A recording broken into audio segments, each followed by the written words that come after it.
Tight on this shot, no more dysfunctioning. We reeling in the sunken and we bringing in our brother in the battles that you face and be a cannon with our confidence. No disrespect to my sisters at all, but it's the barbershop talk. Talk the kid at the ball. I'm talking waves and just a little hustle to get paid and just a little game to get.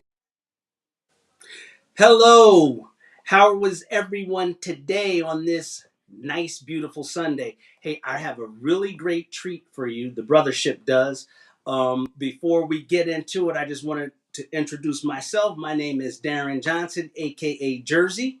We also have Baytrick Bullock, aka Bay, and we're a part of the Brothaship. Later on, we have our other guests, Bruce Berry, coming on, but he is in transit, so we will hold the fort up until then.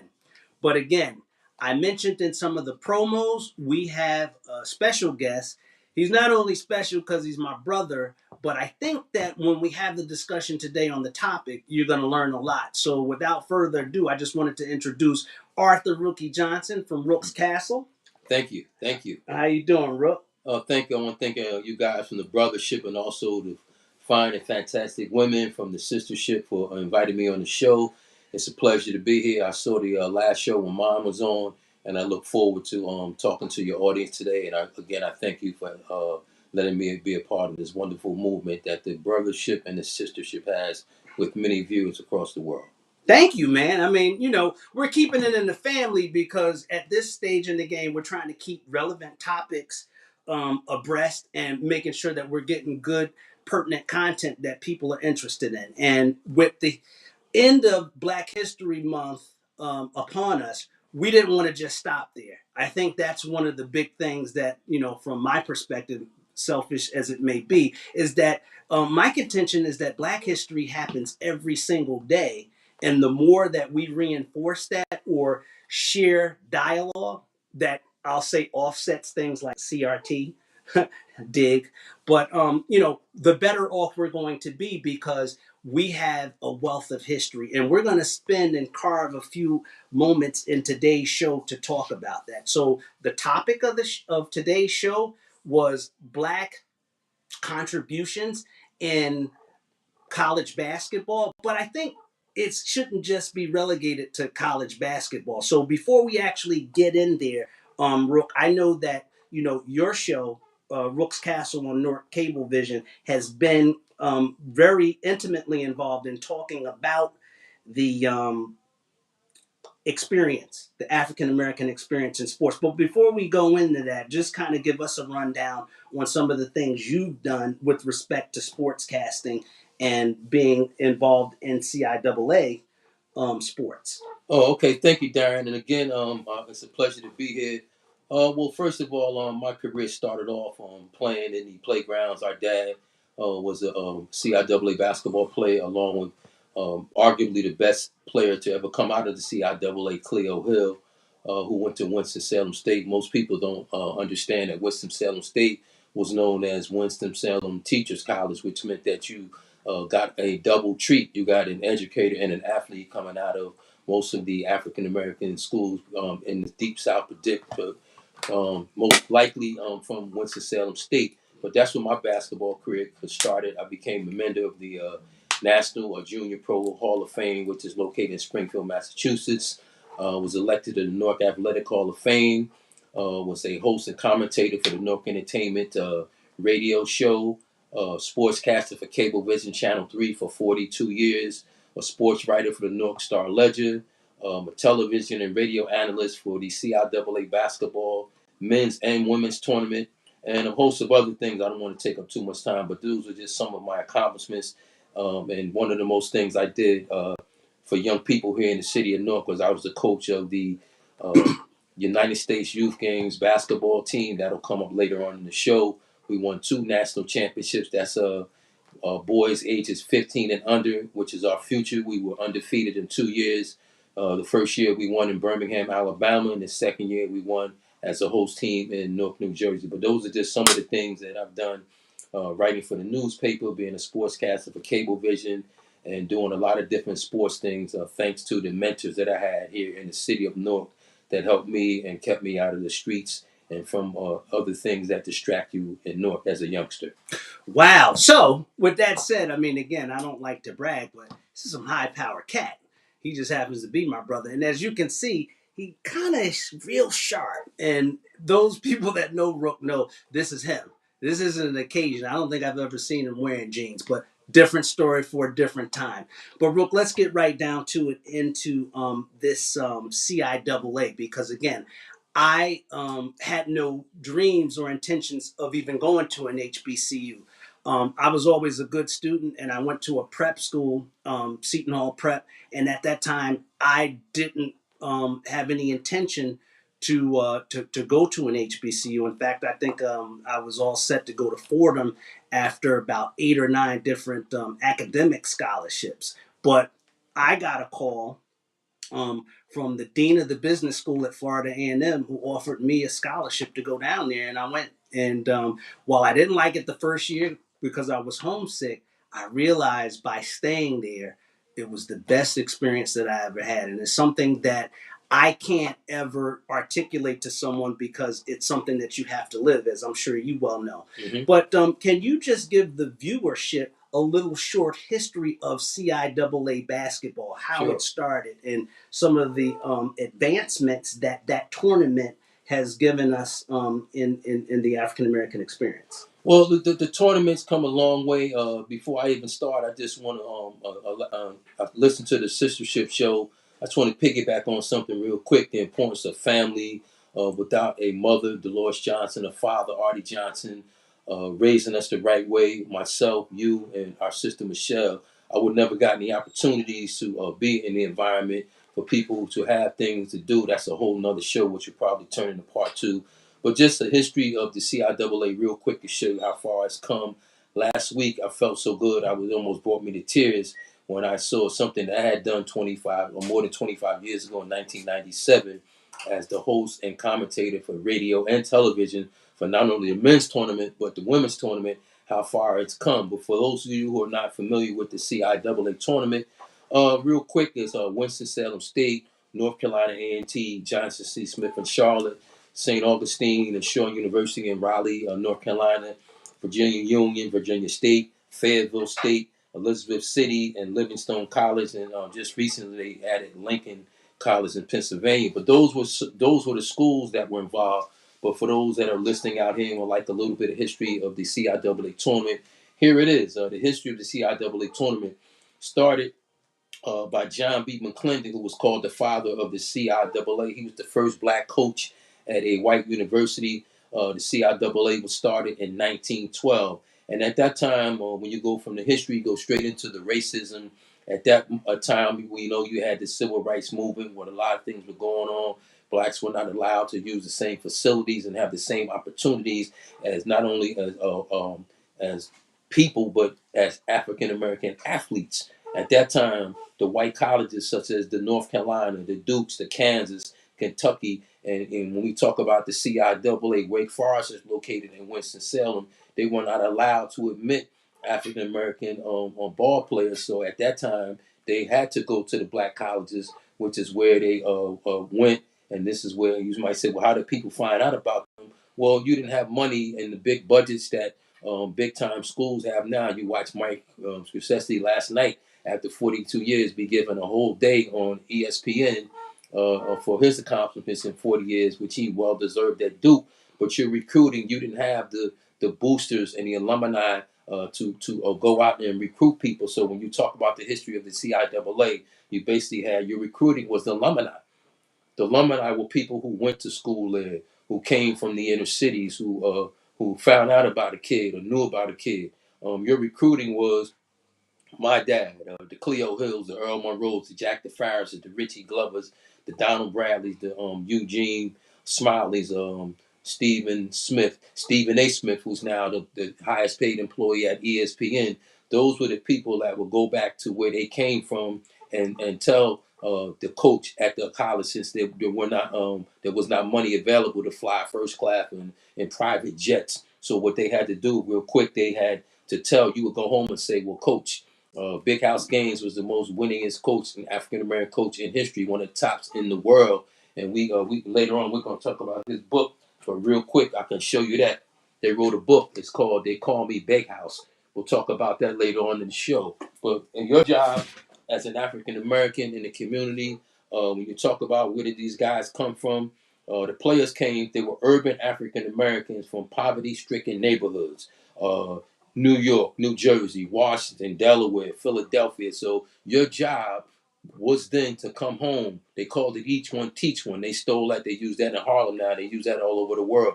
But your job, before we move on with the show, was to go home and find somebody that wanted to go to school that nobody knew about. A Richie Glover or a Carlos Terry or somebody that nobody knew about. A Randy Franks from North Central. Those are the type of guys that somebody had to come back. We call it a pipeline, Darren, where you came home and told somebody about, hey, well, Coach Gaines, hey, Coach Big House, I know a guy that's about 6'5". He goes to school up at West Side of Newark or Weequahic in Newark or Central in Newark, but nobody knows about this guy. Coach, you think you can give this guy a look? So your coach, not only Coach Gaines, but coaches all over the CIAA. Later on, we'll get into the MEAC, where the Howards, the Hamptons, and the Florida A&Ms, the Jackson States now with Deion Sanders. And we'll talk about football later, but to stay on track, your job was to go home and bring back somebody else, bring him back, help him out, pass the torch. And your job was to tell your coach, they took a chance on you real quick, and I'll go back to my brother. Your job was to go and tell the coach about this guy. They brought you down. If you were good, they kept you. If you didn't, honestly, everything being for real, they put you back on the Greyhound bus and sent you back home. And college wasn't for everybody. Some people were not used to going away from home. Some people had never been away from the inner city. But your job, and it was a big thing to be proud. Remember, in Winston-Salem State University was called Teachers College. Everybody that left there left with a teaching degree. They went home and became teachers, which is what we're missing. I listened to the Sistaship show last week when they talked about family. That was a great show, but they hit some interesting points. Our families are shambled. That's a whole nother show. But your job as a man in the African American community was to come back and bring somebody else and take them off the street and bring them to school and let them take your place where they can come back and bring 3 or 4 other people. All the black schools were doing that. They weren't actually recruiting guys down in the South. If you were in the South, they knew about you, but we didn't have the local media, the newspapers, the television, the internet. We didn't have that. They didn't have that then. So your job was to have the mentors like Charlie Johnson, Walton Young, Nate Potts, who were all top educators who were respected. They developed a pipeline and a relationship with all the basketball coaches in the CIAA and the other conferences that came. But the father and grandfather of the whole thing was the CIAA tournament, which is where it all started, Darren. Great summary, and thank you for the history lesson. And someone just posted that few spectators draw more passionate and frenzied fans than college basketball. I'd argue that that's even multiplied when we look at the CIAA. I'm going to share just some practical experience that I've had when I attended the CIAA as a kid. Back then, because it was a mecca of HBCUs, it was not only the basketball tournament, it was the parties and the camaraderie and the reunion and the fellowship that occurred, during that space. But Rook, I wanted to ask you because, again, not to diminish any of your shine, before this became a national, dare I say, phenomenon, but an event that's now actually backed by millions of dollars, you were at the epicenter of it as a play-by-play commentary. Can you just share some experiences on how the CIAA evolved from its beginnings that you articulated to where it really became a big, dare I say, event, if you will? Share your experiences in that space. Well, a great topic. By having the type of family we have and the background, I keep going back to the sisterhood. They made me think about a lot of things before I came on this show. But I actually have been back and forth to school at least 2 or 3 different times. I became an analyst and a host on the radio and the television. A quick story when you asked me about that. My parents, our dad and mom, they wouldn't let me give up. I thought I was making a little money coaching high school basketball at Weequahic. And they said, "You going back to school?" I kept putting it off and putting it off. And I said, well, I looked at my brother. He went to Florida A&M. I want to go back to school. And I took a tape of everything I had did for like 10 or 15 years.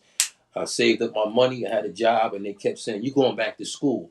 So I took a tape I had and took it down to the radio station. When I first went to school in 1977, aging myself, the black colleges did not have media. They didn't have radio and television buildings, and you couldn't major in that. I went to school for business administration. Mm-hmm. So when I went back to school, I took a tape that I had done football, basketball, college stuff, and I took a copy of a tape. When I came home, our parents weren't gonna let me sit around. I took class at the Essex County College, got a 4.0, and I went back to school and I took a tape of everything I had did on television and I gave it to them. They laughed at me real quick and said, "Well, who's this guy? Where you come from?" I said, "Well, I've been here twice. I came back to school." And I left a VHS tape and I left, and I came back. I was just about to give up, and I said, "Well, if I can't get in school and find me somewhere to stay, I'm going back home." So the day before I left to come back home, I had a raggedy truck, and I came back, and the guy walked across. He's like, Jersey, your name? Where you going? They want to talk to you at the TV station." So when I went back, the guy said, "Well, how come you didn't tell me you had experience? You're better than everybody we have right now." And I said, "Well, I don't have any money for school. I'm just barely scrapping." And he said, "Well, we could use you right now." And they hired me on the spot, and that's how I ended up getting a job as the TV and radio analyst for the CIAA. But to answer your question, you got to talk about the venues. The CIAA started out in Greensboro. It went to Winston-Salem, and luckily the year that I did it in 1997, Winston-Salem was the host. It was in Charlotte, Norfolk, Raleigh, Greensboro, and this year recently it was in Baltimore. But let's talk about what you asked me. The athletics versus education, the black college experience. We were fortunate because our parents were taking us to homecoming when we were kids. We were in grammar school. When we went down there for a weekend, we took a couple of days off from school, myself, our sister Michelle, and you, Darren, and our parents took us to see it, and we were like amazed, like, "Well, I want to do this." That lets you know now. Bruce knows he's an educator, great one, and has done great things, and we're gonna get to him in a minute. But back then, your parents were telling you were going to go to school. College isn't for everybody. I'm not saying that. But back then, your parents told you were going to school. Yeah. Our parents took us as an experience to the CIAA to see it. This is what this is about. The fraternities, the bands, the whole college experience, learning to be on your own, how to have some responsibility and get up, how to manage the little bit of money you had. Our parents had to cut a couple of corners on bills to send us a care package. And when you got the canned goods and something, you went up to the student union and looked in your mailbox and hope you had something in there. And after you got the letter saying "I love you" was a check in there of $25 to last you for the rest of the week. But what I'm saying is that let me say this real quick, and I'm gonna let you guys talk. Let me say this: the playgrounds, the boys' clubs, and the rec centers, Bruce, eliminated in the black community. That's why I respect what Bruce is doing, even though he's retired. I read about him. I know what he's doing. He's an icon here with track and field and no. He should have got way more support than he got. That's a whole nother show, but let me stay on point. They eliminated the playground. There's nobody in the playground. Go on the playground, ride around. I work for the city recreation department, so I'm just going to be honest about this. The boys' clubs are closed. I was discovered playing in the boys' club. They took me to Kentucky. I made the All-American team. As a 12-year-old kid, I had never been on a plane in my life. The rec centers are empty. Inner cities, they want to tell you about where our kids at. They in the street. Ain't no boys' club no more. In our city where we live at, all the boys' clubs are closed. When I came up, West Side Boys Club, Bruce, Central Ward, the North Ward, East Ward, everywhere. My father sent me to South Ward Boys Club, and he was the director of a boys club in the projects called Stella Wright. But that's where, go back to the Sistaship real quick. Where the men at? The prisons, the streets. Where's the big brother? Where's the uncle that was in your corner, that was in the house, that kept you away from that? Where's the neighborhood thugs and crooks that won't let you come around because they want you to go to practice and won't let you join the gang? That's over with. Everybody wants to know what's going on. There's no programs for these kids. Then they complain about the high school sports. The Catholic and parochial, I'm skipping around, but I'm telling you the whole story. The Catholic and parochial schools now are taking our athletes because their parents want better. They're tired of these failing school systems. I'm still talking about CIAA sports, but I'm telling you what's happening to our kids. They're forced to go to a Patterson Catholic, a Roselle Catholic, a St. Anthony's. There's a kid right now that's all over the news, all over Facebook, Derek Whitehead from North, that's going to Duke. He was at Mount Vernon Academy. He's just got named the Naismith Basketball Player of the Year. These are our kids, but they're forced into environments because nobody's teaching them nothing. Our kids are lost now, man. What are you doing after school? No after school program, no boys club. Again, no playgrounds. You used to see kids all over the playgrounds with clinics. In North, let me give you this tidbit real quick and then I'm going to stop. Every pro in the world came here. Will Chamberlain, Al Addles, Cleo Hills. From every pro from Washington, D.C. to Delaware, New York, Connecticut, and Maryland played at Avon Avenue School. Since I'm talking about the playground, you had to come to North. North was the mecca of basketball. So where we at now when you start talking about what happened to our families? They're in shambles now. Nobody's doing nothing with our kids. The other day, real quick, the girls are fighting more than the boys now. These kids on Facebook and Instagram and Twitter, they fighting every day. Where the parents? They on there too. They fighting their kids in the house about being on the computer.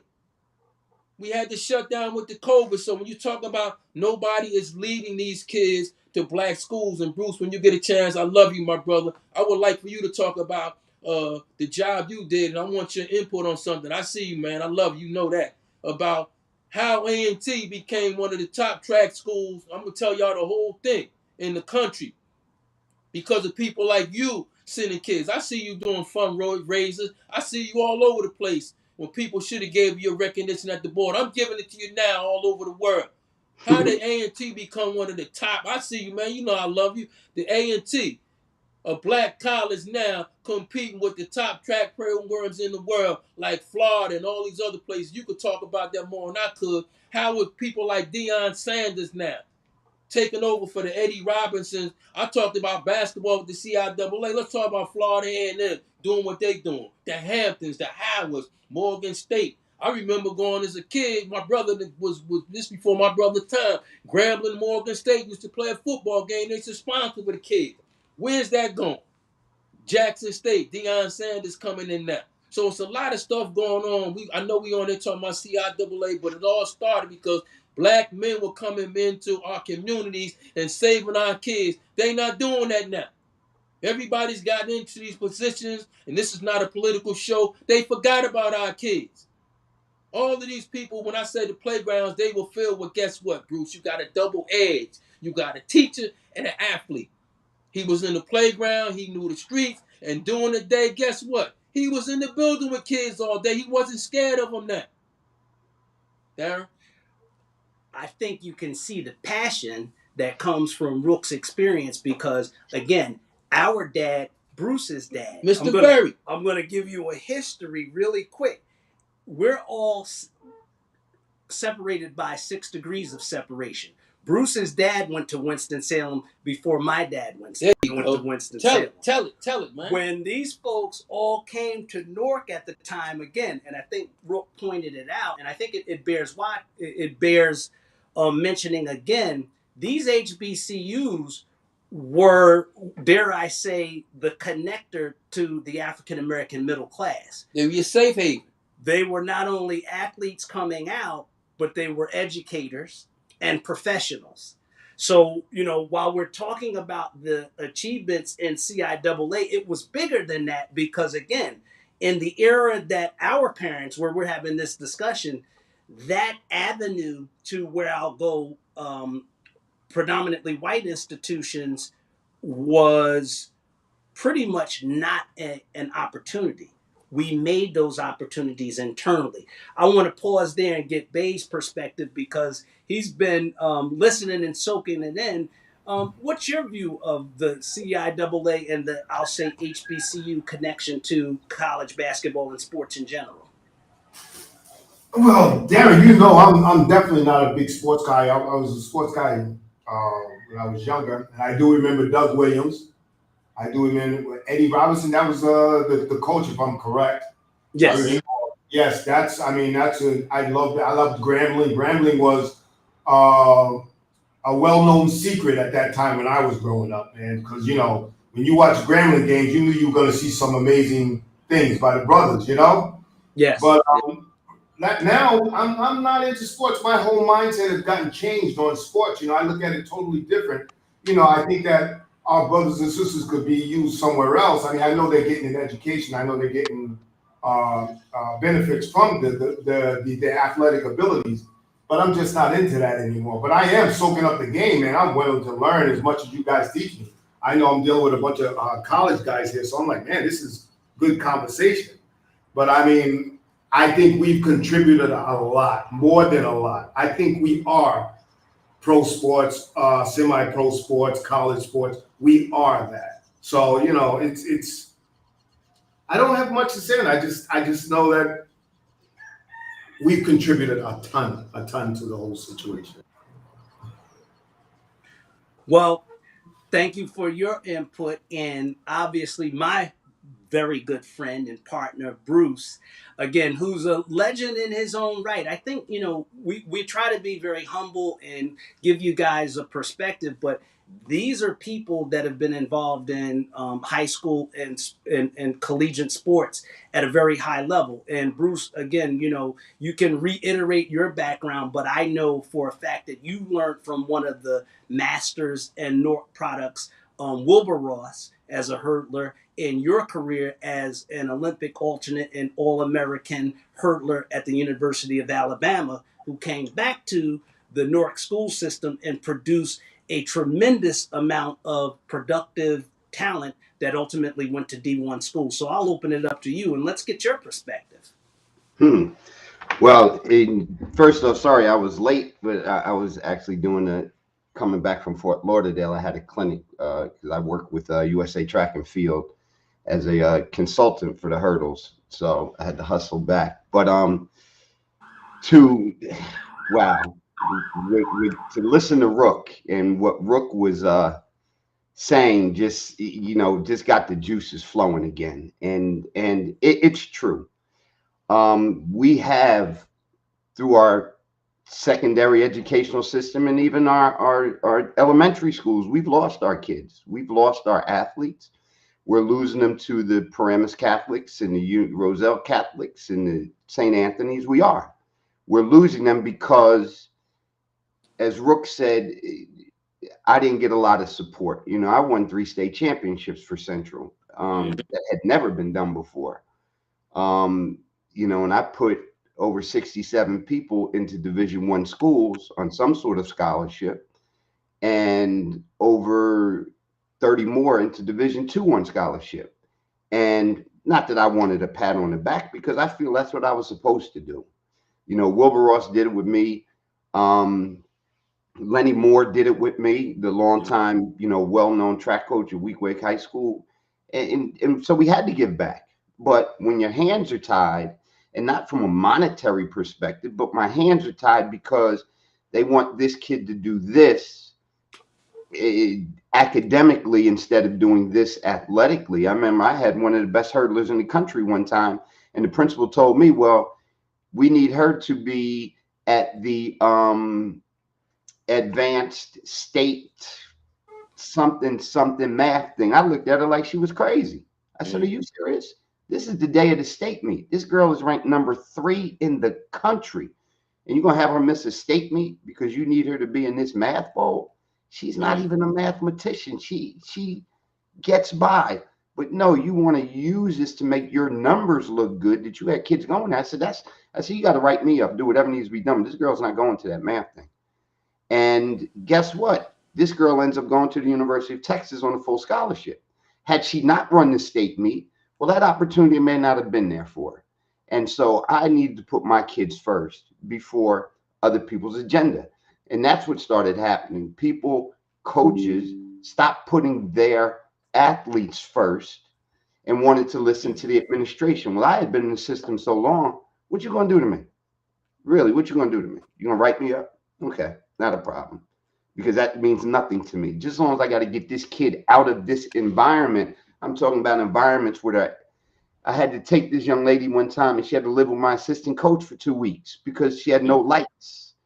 There was an infestation of bed bugs in their house. This girl wasn't eating. And I've got to take her and ask my assistant coach, can she come live with you for a few weeks till we get back on the thing? But see, coaches did that for us. Coaches did that back in the day. Nowadays, it's a me situation. Well, what am I going to gain out of this as a coach? I don't give a damn what I gained out of it. It didn't make me a difference. I'm trying to have them experience what I have experienced. Rook, you mentioned North Carolina A&T.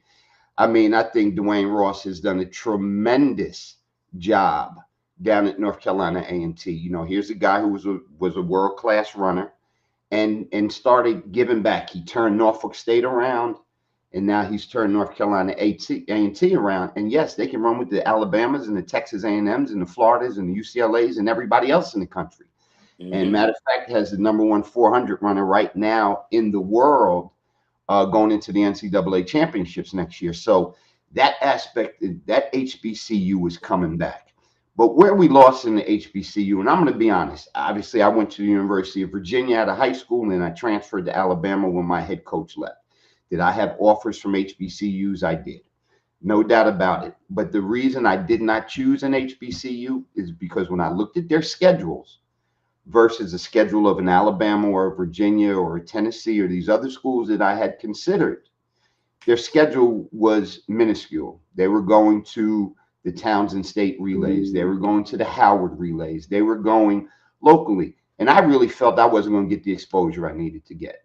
And that's, to be totally honest, had I not been an athlete, I would have gone to an HBCU. I probably would have followed the role of my father.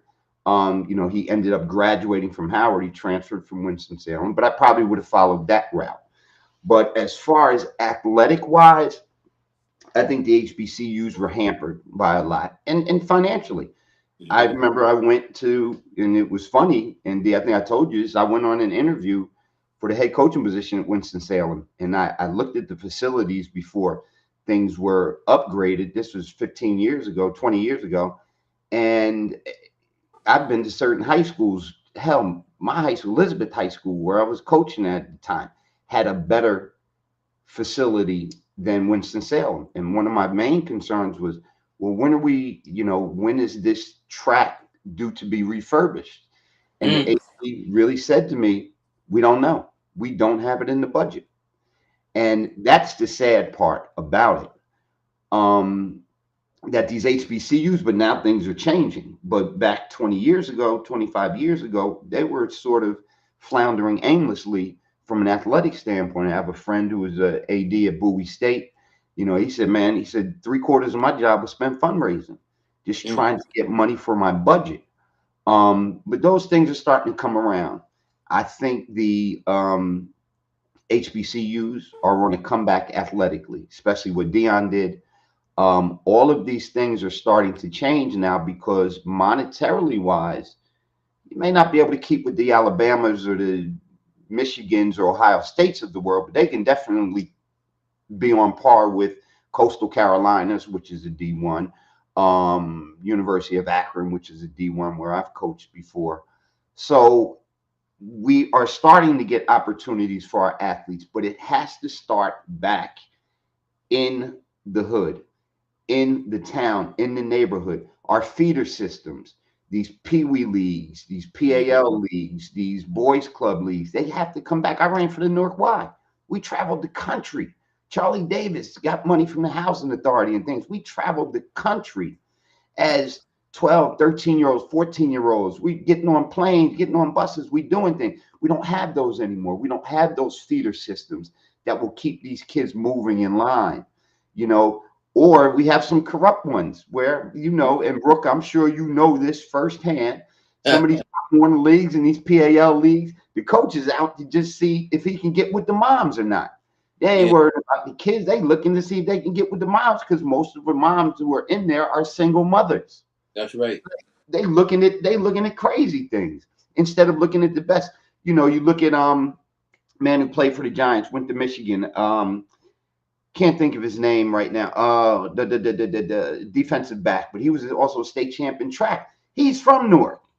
He ended up going to Paramus Catholic. Jabril Peppers. Right. Exactly. Now he's at Paramus Catholic, and then he gets to Michigan and whatever, but he was a Newark product.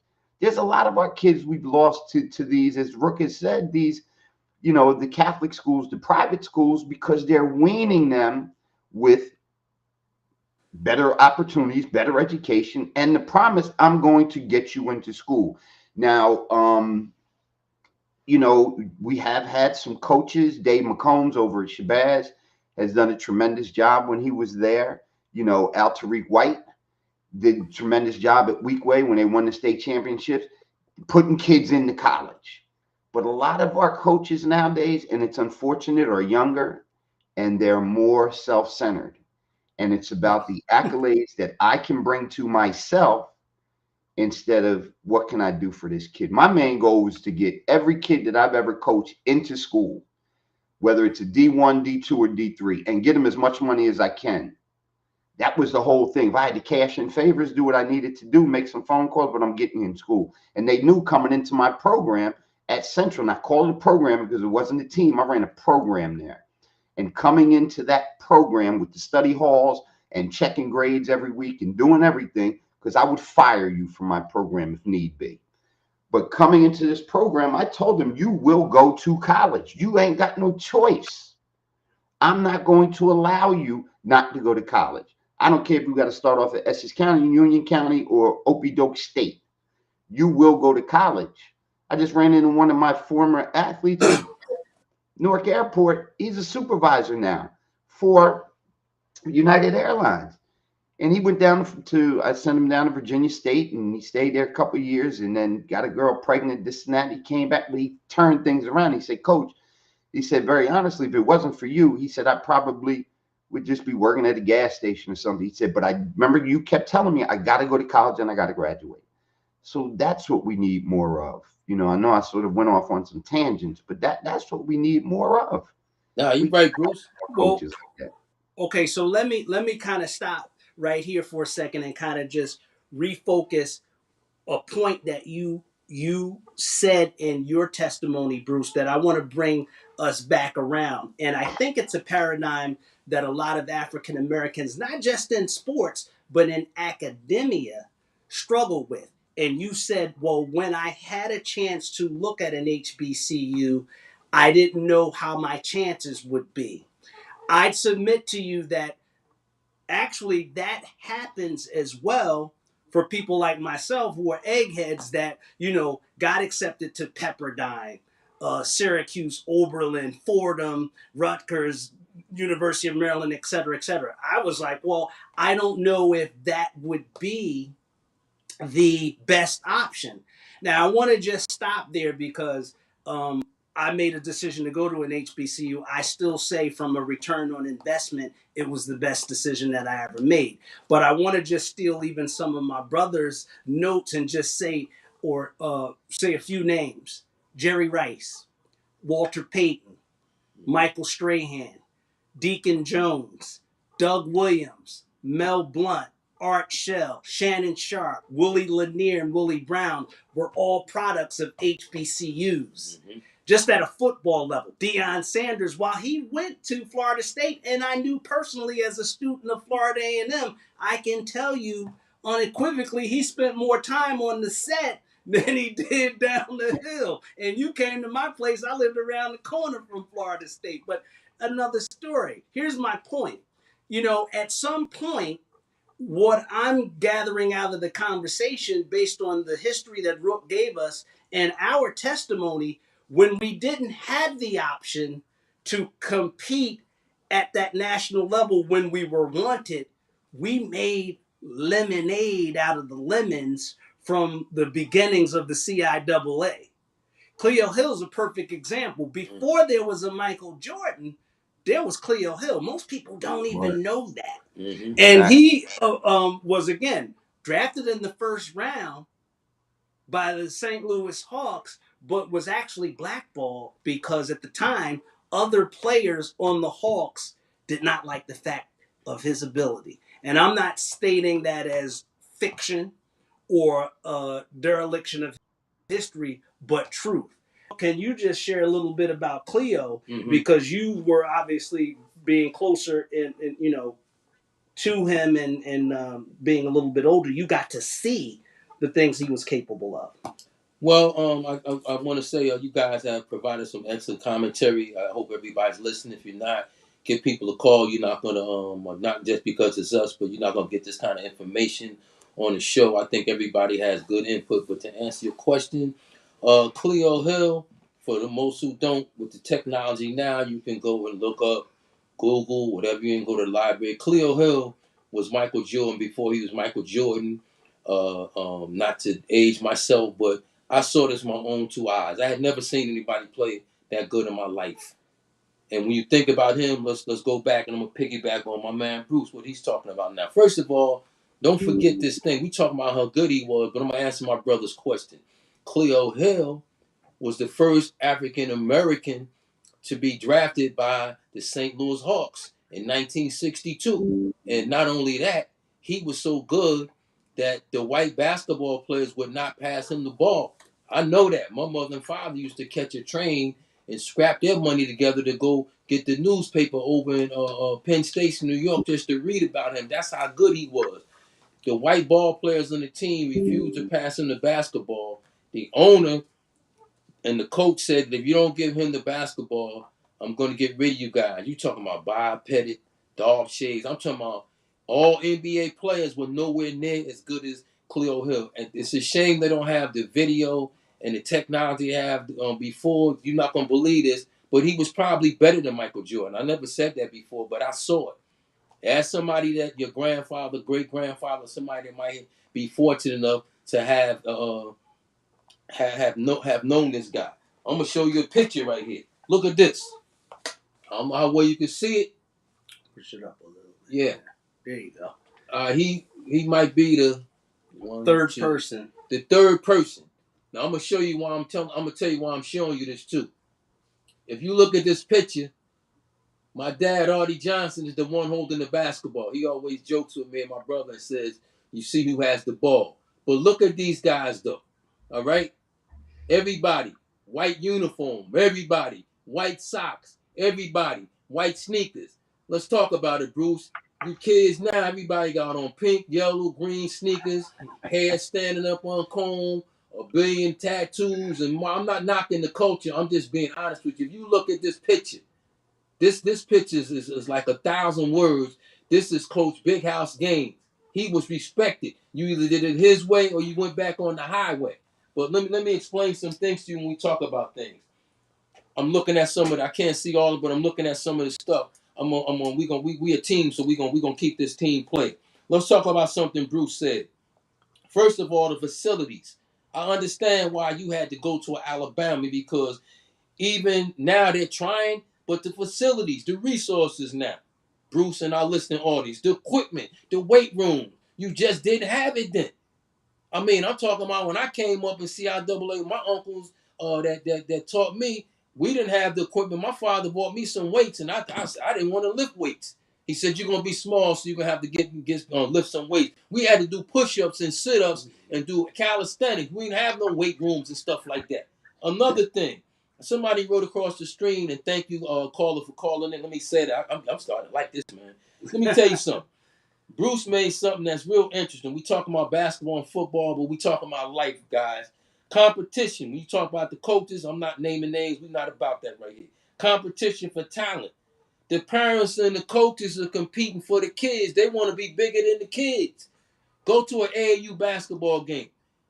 They ranking kids now in the 4th and 5th grade. They in magazines and on TV. Football, Pop Warner, the same thing. The coaches, and Bruce and I know all of y'all, basketball and football. Y'all fighting over the kids. You ruining some of these kids. I'm being honest. I've been on TV 40-something years, almost 50 years.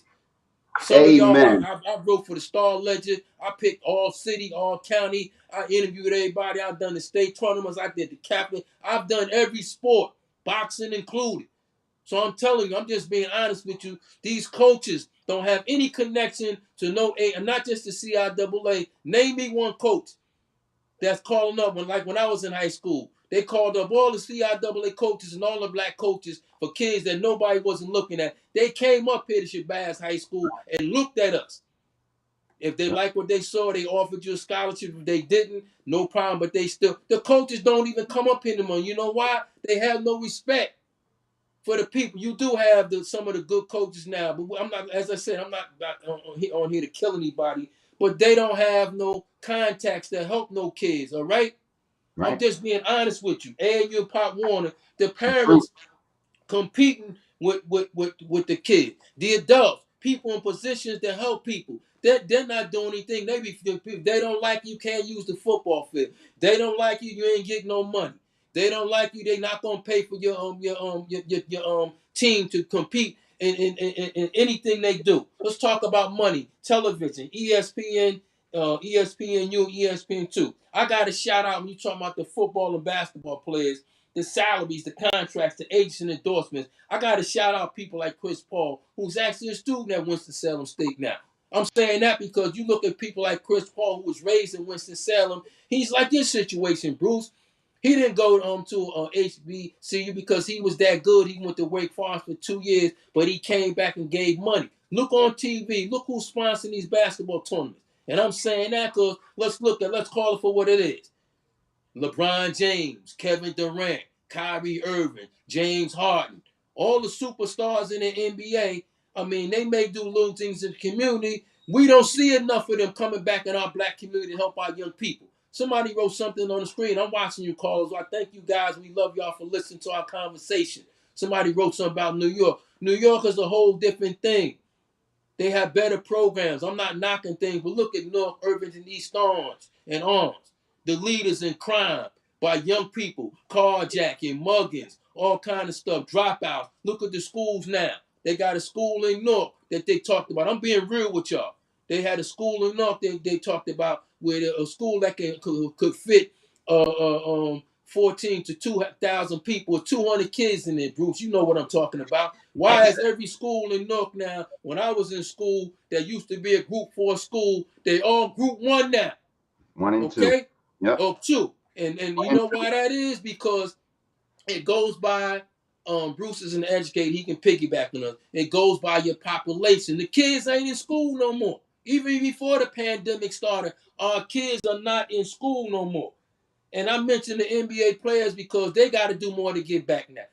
All right, let's tell it for what it is. These NBA players now, they know nothing about Cleo Hill, Earl Monroe, Jack DeFarris, Richie Glover, Don Bradley, Eugene Smiley. Look at Stephen A. Smith. Look at Shannon A. Sharp. It's not about athletics. Look at what they're doing on TV. My brother just mentioned the football players. Sam Jones from the Boston Celtics at North Carolina Central. Bobby Dandridge, Norfolk State with the Bucks. Played with Kareem Abdul-Jabbar, Oscar Robertson, Ben Wallace from Virginia Union, Al Adams from North Carolina A&T, who was the general manager for the Golden State Warriors when my mom and dad was out to give him a parade in Newark. Randy Franks from Central, one of the best kids to ever come out of Newark. Poobie Chapman, Gary Taylor, Tyrese Carter, Ben Wallace, Charles Oakley. All of these people came out of Newark, most of them. But nobody's talking about that. So I want to issue a challenge to all these NFL players. That's why I respect Deion, not to flip it, to go back and forth to show you that all these people now know nothing about that. They're getting these jobs coaching football, basketball, and probably track too and other sports. They're not doing nothing for these kids. That's why I respect you, Bruce. I always have and I always will, because these people, somebody wrote on the screen that they pimping these kids now. Y'all not doing nothing to help these kids. When the season's over and the eligibility's up, you sweeping them off the floor. You want to be one of the kids. Be an adult. Well, be the father that you guys say you are now. Start helping these kids. Y'all ain't taking these kids to no junior colleges. Brother Nash said they had the insurance place on Elizabeth Avenue. They were sending kids to school. Bernie Adams was sending kids to school. Al Bubba Baker. All of them guys that was playing football for Weequahic, who set an example, they were sending kids to school that didn't even go to Weequahic. Where are all these adults? Because the black people, the black young men, special shout out to the sisterhood, the black men that was going to colleges in the CIAA, the MEAC, the SWAC, and all these southern schools in the deep south. They came back in our communities in North, D.C., Washington, Detroit, Philadelphia, New York, Connecticut, and Maryland, and they gave back and they became men. We just gave up on these kids now. Well, let me ask a question because that's a good segue into solutions. Because I think that it's great that we've pinpointed the history, we've pinpointed the successes, and we've gone to the now and the actual issues that we have. And some of the things that we're seeing people articulate here: should kids be paid? And Bay, I know that you had posted that. What's your perspective on that? Because I think we should all talk about the system of excuse me, NILs and the concept of college students being paid and the risks associated with that. What say you, Bay?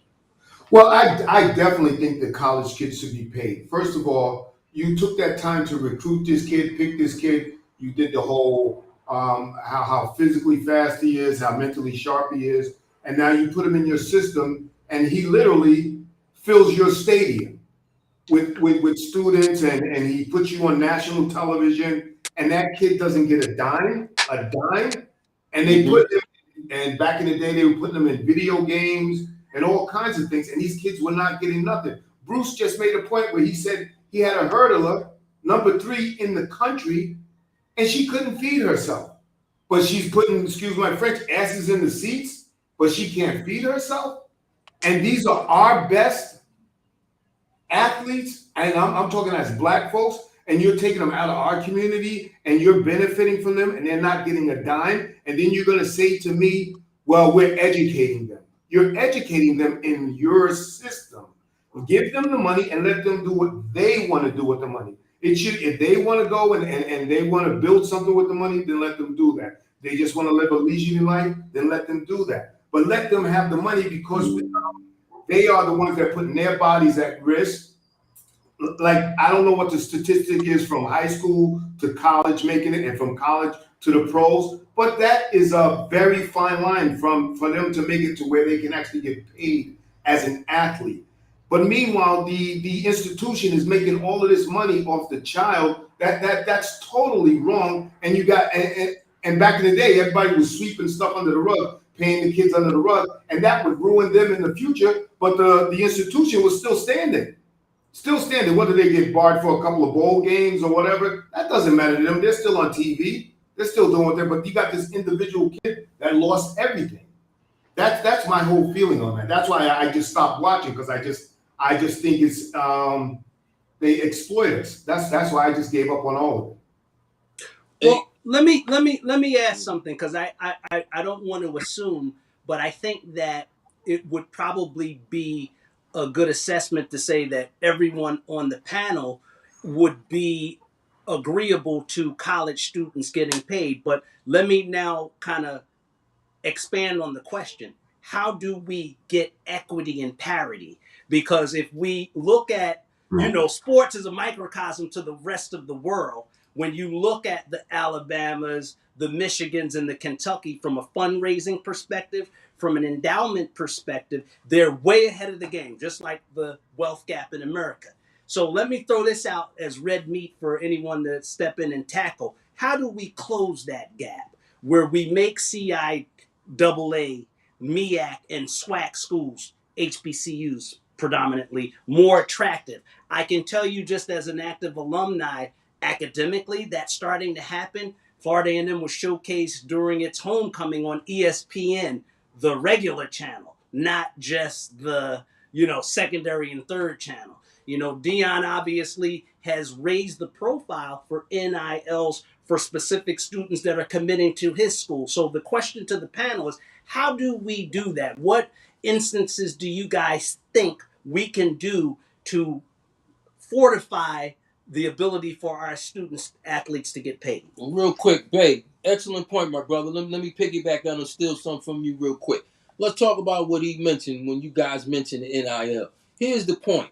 The NIL forced the hand of the NCAA because there are 2 or 3 different basketball leagues and organizations that are coming up, money that's being raised from Fortune 500 companies now, where it forced the hand because you were losing too many athletes that were leaving early. Look at the Dukes and the North Carolinas and the Kansas now and Kentuckys.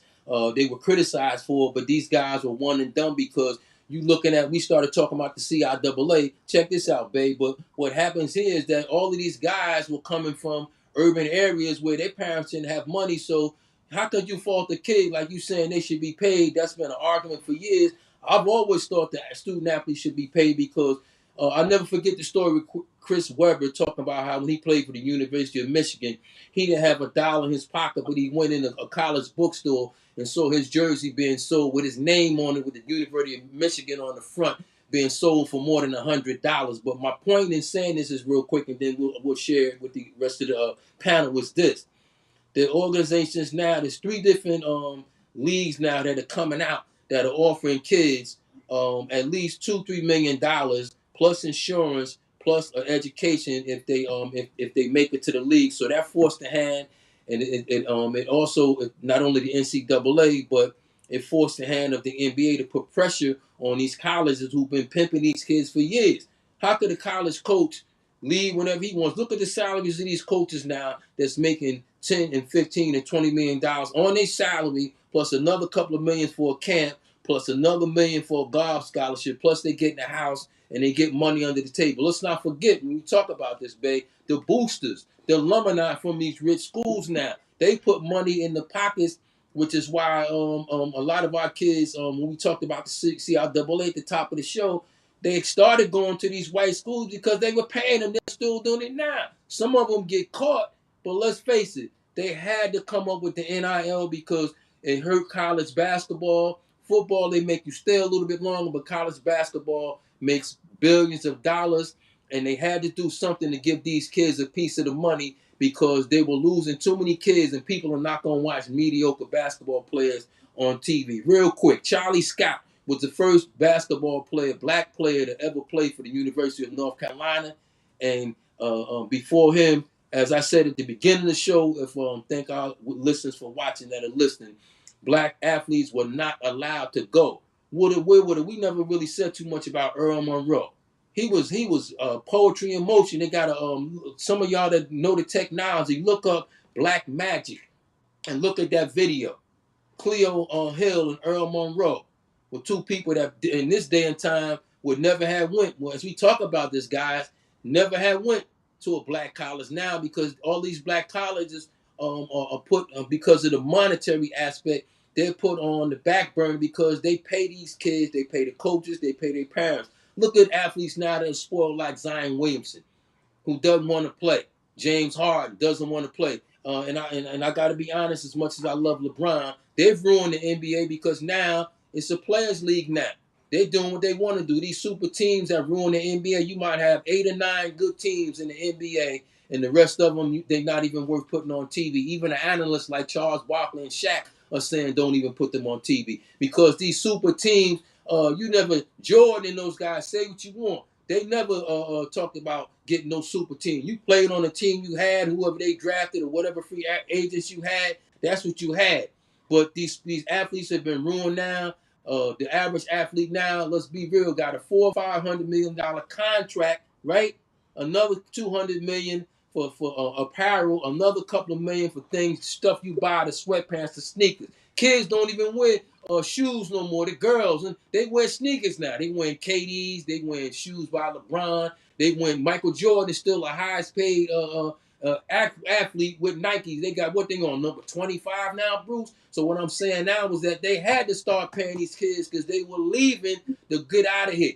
How you gonna tell somebody whose parents are living check to check and ain't got no money, living in rat and roach infested apartments and housing full of crime? Nobody's doing nothing. You beg the politicians, you beg the public officials, but they use our kids and pimp them. These kids are going where the money is now.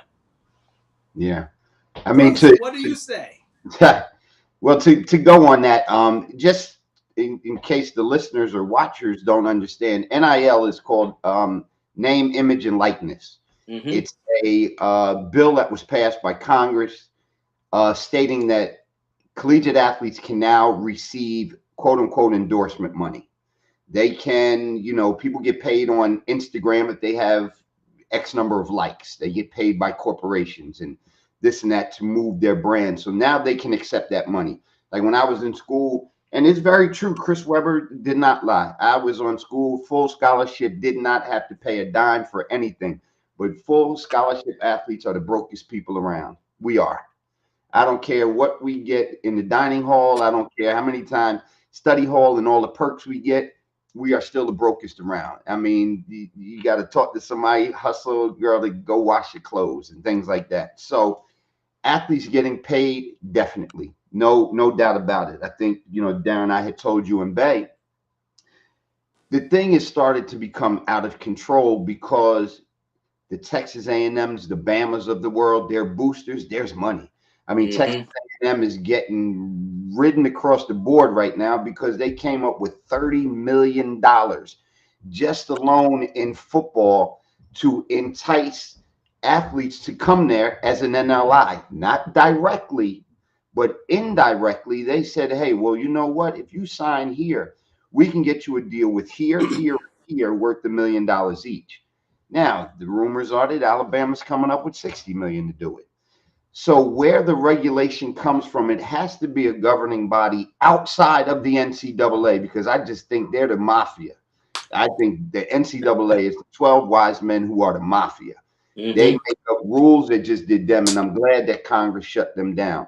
But there needs to be an unbiased party to regulate these and to say that, hey, we are going to pay these athletes, but the same amount that the kid who's the star running back at Alabama has to get the same amount of money as the kid who goes to Mississippi Valley State and sits on the bench. It has to be even across the board. There can't be pay for play there, because that's where things become disarrayed, and that's where they become disillusioned, because, again, Alabama's got more money than Mississippi Valley State. They're always going to pay their kids. So it has to be a regulating company or entity that will give money and disperse it across the board. That's the first thing on how to get some sort of level in this. The NIL, there has to be a cap somewhere. Yeah, I think these kids should get paid. Hey, if he can get 1 million likes on Instagram for what he does, I think he should get paid.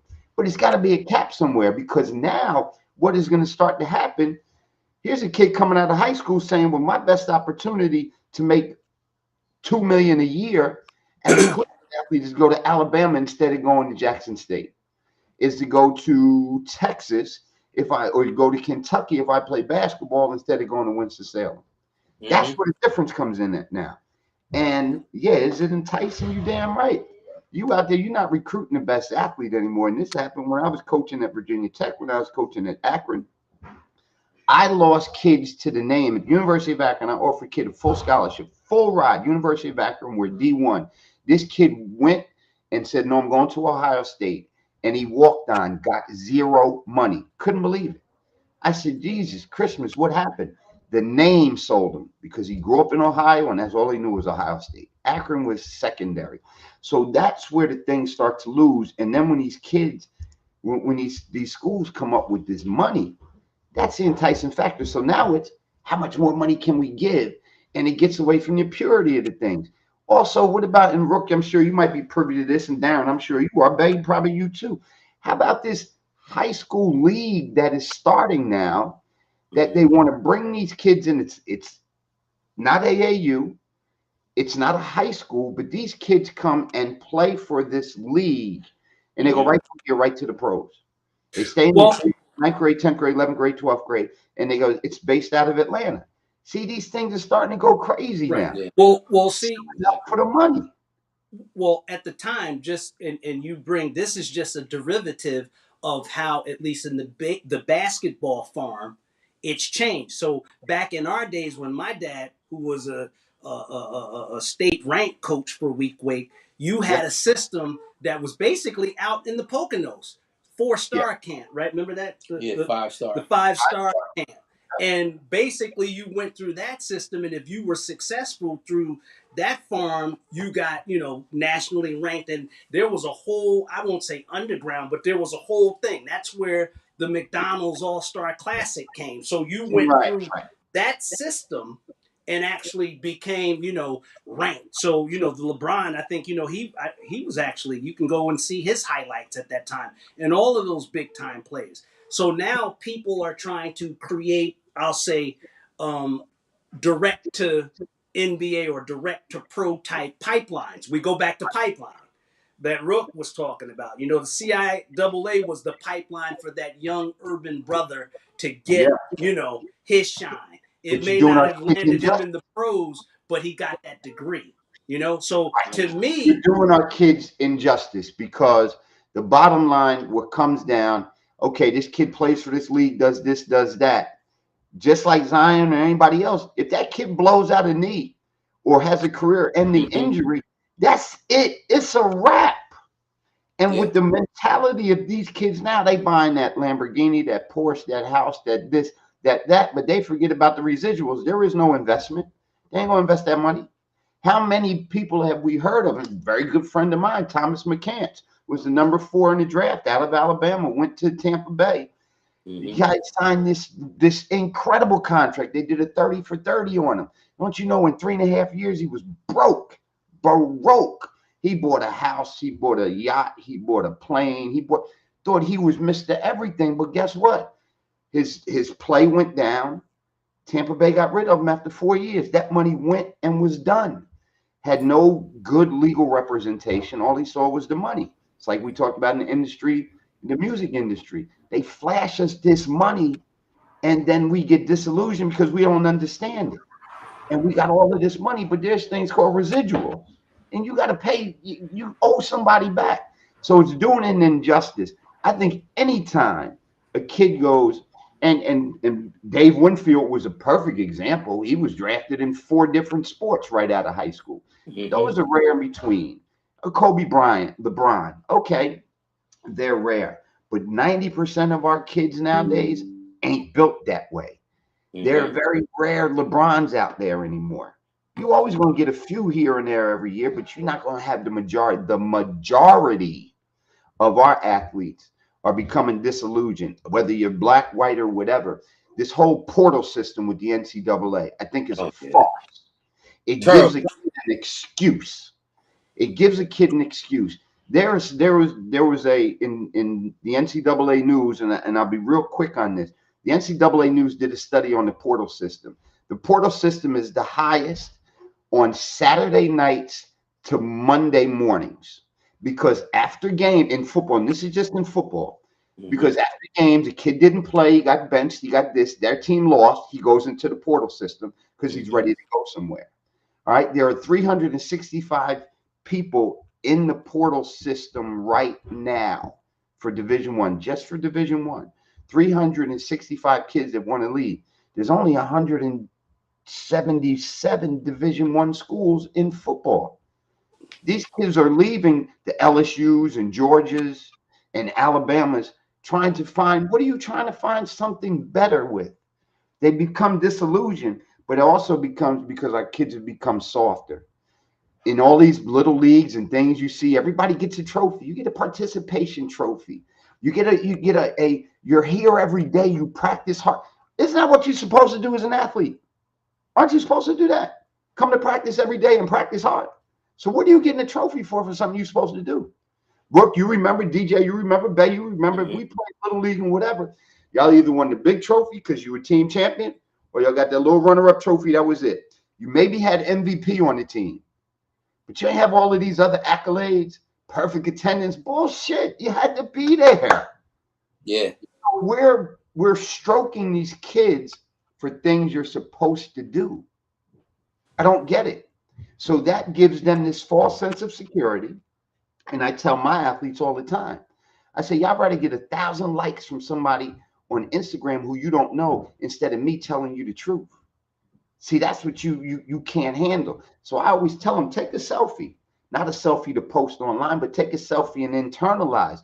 Do you really deserve a like today? Do you really deserve for me to say, great job?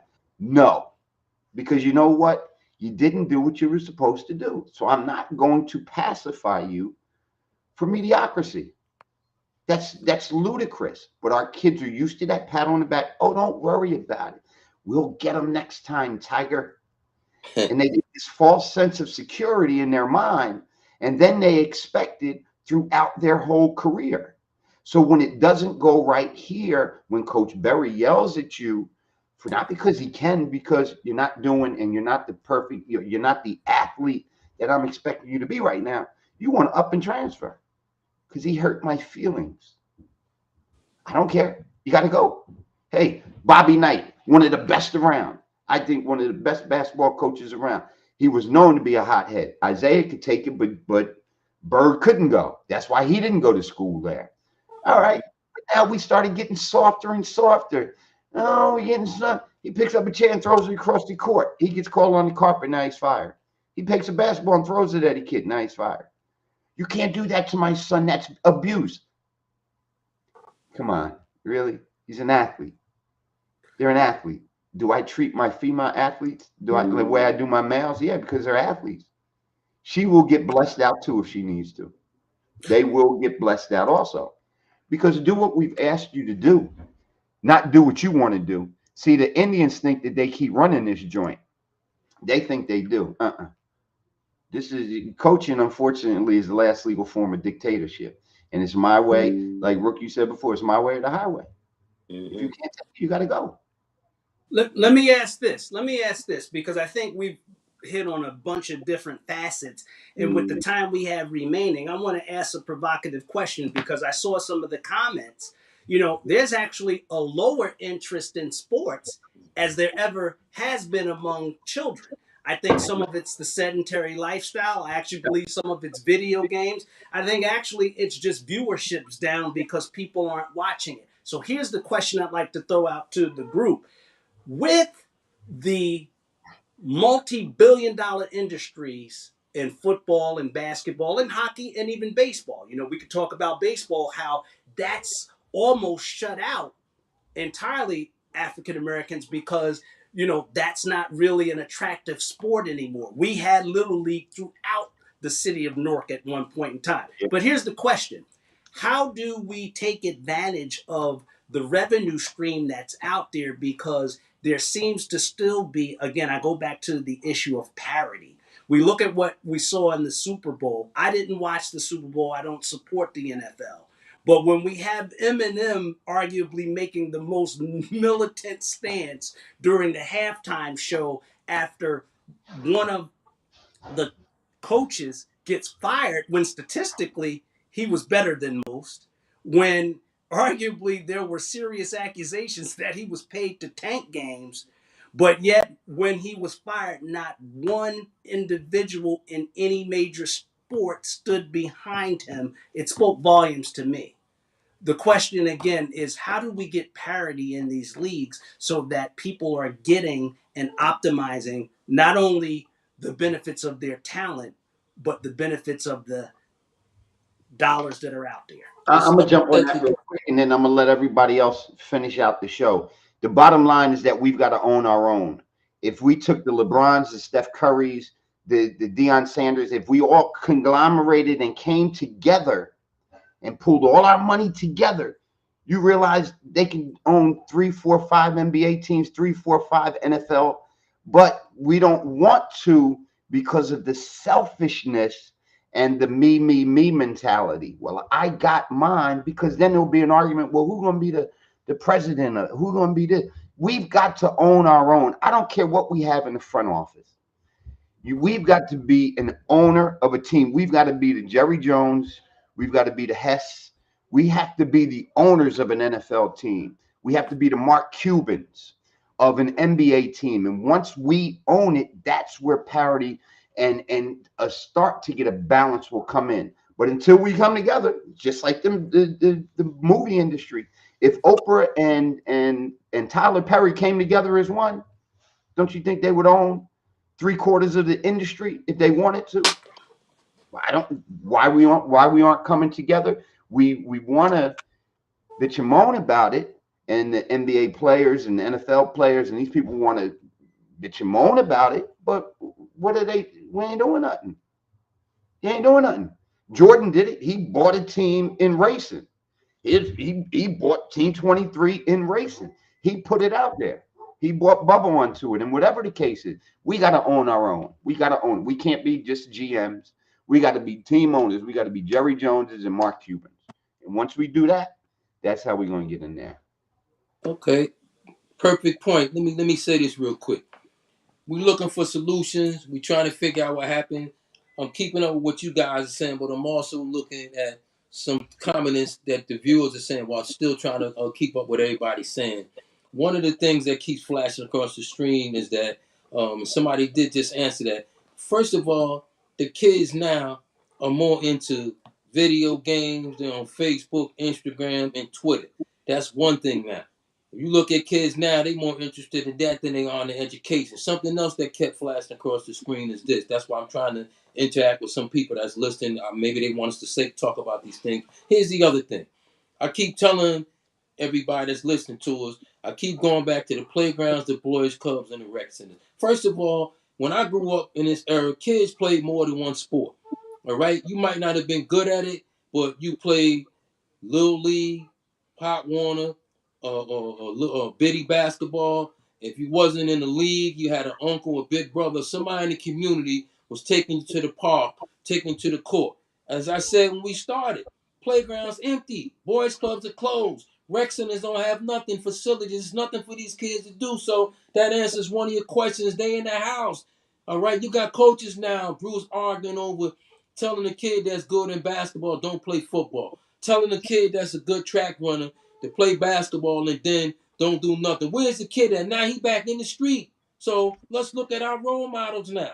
Honestly, if you really look at it, our role models now, like I said, when you looked at in the summer, the kids looked up, and a lot of you guys know Mr. Cleo Hills. I'll use my dad, Artie, and I'll use Mr. Jack DeFries, who was a heck of an educator. When the kids in the summer got out of school or after school, Bruce, they looked up. Oh, I want to be like Mr. Johnson. I want to be like Mr. Hill. I want to be like Jack DeFries. Lou Grimsley, one of the best players to ever come out of Nook, said this on my TV show one day when he was a guest. They looked up to them because they was ballers. When I say that, they were ballers because they were educators, but they came back. They all had recreation jobs. Their job was to not only teach during the day. Look at your dad. They saved our kids. Okay, it's nobody basically doing that now, and that's what the problem is now. Nobody wants to deal with what's really going on. Our kids are on their own now. You got the single parent family homes now, but look at where our kids are dealing with now. They dealing with mothers who are struggling trying to raise their kids. Your son looking up to everybody want to be a rapper or a drug dealer now. All right, everybody, the young girls now. We can't forget about them. The ones that are talented, they getting caught up in the crossfire. They on Facebook. They fighting in school all day. So where's these parents at, man? Where's the parent that's not knocking on that door saying, what you doing in the room after school every day? You know?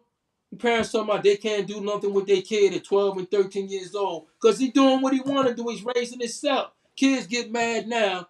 Bruce, you an educator. They don't want to live there no more, but they're going to go to another adult's house and you let them stay there. Exactly. Where's the uncle now? Where's the father now that said, well, I didn't get a chance, but my nephew's not going to fall through the crack. My son's not going to fall through the crack. My grandson's not going to fall through the track. So we got a serious problem in urban America because everybody wants to point the finger at everybody else. Stop depending on these politicians and preachers to raise your kids. You do. That's our problem right now. We're looking to blame everybody else for our failures. I'm talking about the simple stuff. Kids coming to school don't even look like they're clean. Don't take a lot of money. Kids coming to school with their hair uncombed, don't wash their clothes and things like that. And other kids are vicious, man. They talk about other kids. They hike on them. They pick on them. Let's talk about the bullying that's going on in school. A lot of kids don't even want to go to school no more. Because of what? Because of the problems in our community. You go to school now, people riding around that should be in school. They ride around in a stolen car, shooting at people after school and before school, so the kids scared to go to school. How is St. Benedict's Prep got a better athletic program than every high school in North, and they right here in North? Look at the facility they's got. Basketball, fencing, wrestling, all the sports. Why don't we have a track team in the city? Why don't we have a swimming team? All these kids, people, let me say this real quick and then we'll pass the mic. First of all, our kids don't realize, and our adults in the African American community don't realize, kids are getting scholarships for swimming, golf, tennis, softball, volleyball. We only talking about football and basketball. Okay? Look at the bands on these schools with 200 kids in the band. Look at all these kids. First of all, and I used to write for the Star Legend, but I'm going to get at them too. We get no coverage. Nothing for none of these sports. You used to get a bit of ink, a paragraph. You don't know who won the state tournament, the county track thing. You don't know nothing because nobody's putting no pressure on these people to give our kids. The kids look in the paper, know what they see? They see Summit, they see Cranford, they see we paying for papers in the paper in the city of Newark, and all the fucking coverage is about all the coverage is about people in this urban, suburban areas. Yeah. We can't get that. We don't get nothing. I gotta shout out somebody real quick and then I'm gonna move on. When Cablevision decided they was gonna shut down, no politician came to our defense. I worked for Cablevision for 40-something years. A gentleman that's a teacher at Arts High School now named Richard Smith that runs RLS Media. I convinced him to keep it on. I said, you know what? I'm the talent, you the camera person. Forget Cablevision. And I still got a TV show on it, but I'm telling you the truth. We started a company, he did not, and we followed all the sports and did it on our own to where we was able to buy the airtime from Cablevision. I took the heat because everybody sees me out here in the public, and they's like, why you don't cover the kids no more? Everybody's paying a cable bill. Should have demanded that Cablevision put these kids in every sport, a game of the week. Where's the money coming from? Sponsors, local sponsorship. You got the Star Legend, New Jersey Transit, Public Service, PSCNG, or Prudential. Ain't none of y'all gonna put no money up for these kids. Stop making excuses and blaming everybody else. It starts at home. All our communities are in shambles now because these adults are getting over, working their jobs, and getting the heck up out of here and letting our kids rot. That's what's going on now. That's it.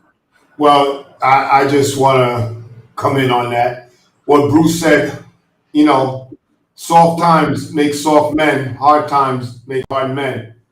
We're living in some serious soft times. And as far as family, the family has been destroyed on purpose. That's why we have nobody leading the family. That's why we have nobody, the men are not there to take charge and teach the kids sports and stuff because they destroyed the family. So, and now we are soft. We are soft people, you know, and as far as the video games, that's where the family comes back in, the unit, the mother, the father, two people in a house where somebody can take control and say, that's enough with the video games. We're going to go out. We're going to do something academically. We're going to do something physically. The family is together.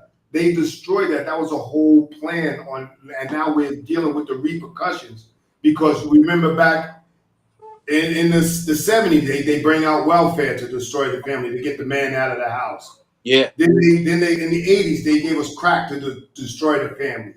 Then in the 90s, they gave us the strong black woman that I don't need no man. You know, so now this is a result of all of those things combining together. And here we are with this situation that we have.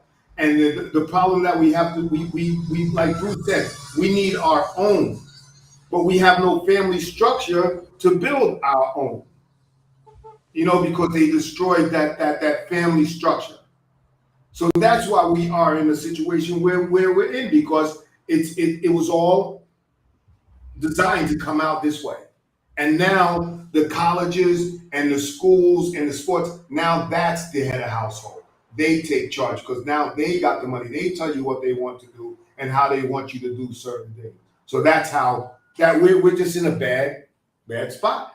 But we have to have our own. I agree with Bruce 110%. Like look at Ice Cube with his big three. You know, and he's starting, you know, small, something small like that. And you just work it into it. You work it up, you massage it, you make sure it gets big, and you cultivate it where you can build something that you can rival the NBA. You can rival those big leagues where you can say, okay, well, I got this over here, and my players are getting paid $90 million, and we can keep up just with you. We can take the airtime. You know? That's how I feel about it. Well, you know, it's funny. And I don't know if it was ironic. This morning, when I posted on Facebook, I posted a picture of my dad, my sister, my brother, and myself, and I'm the youngest. And the caption, I said, you know, this is my hero. Now, I'm saying this and sharing it because it's coming full circle, because at that time he was. And this is why, and I'm getting to a point. That man in the 50s left Newark and went down south to a segregated space and came back. And when I was young, I didn't understand what his connection was, because he helped everybody that he came in contact with. A lot of people don't know Shaquille O'Neal was from New York. From Newark. He used to Right be down at the street Ripple Field, and he had a from us. a habit of pulling fire alarms. But at the time, he was the biggest thing, so everybody could identify him when they was like, "Who did it?" So I'm saying all of that to say, and everybody's touched upon it in a different way. It was that presence of black men, and it didn't have to necessarily be in the family, because that was a person you looked up to down the street. I thought my dad had the best job in the world because he was a recreation director for the city. So I was like, wherever I went with him, he was helping other people, young kids in my age group, have an outlet. I didn't see it for that. I just, man, he's got a cool gig. You know what I'm saying? So I'm saying all of that to say that, that's one piece. Inserting that role model back into the presence of these youths.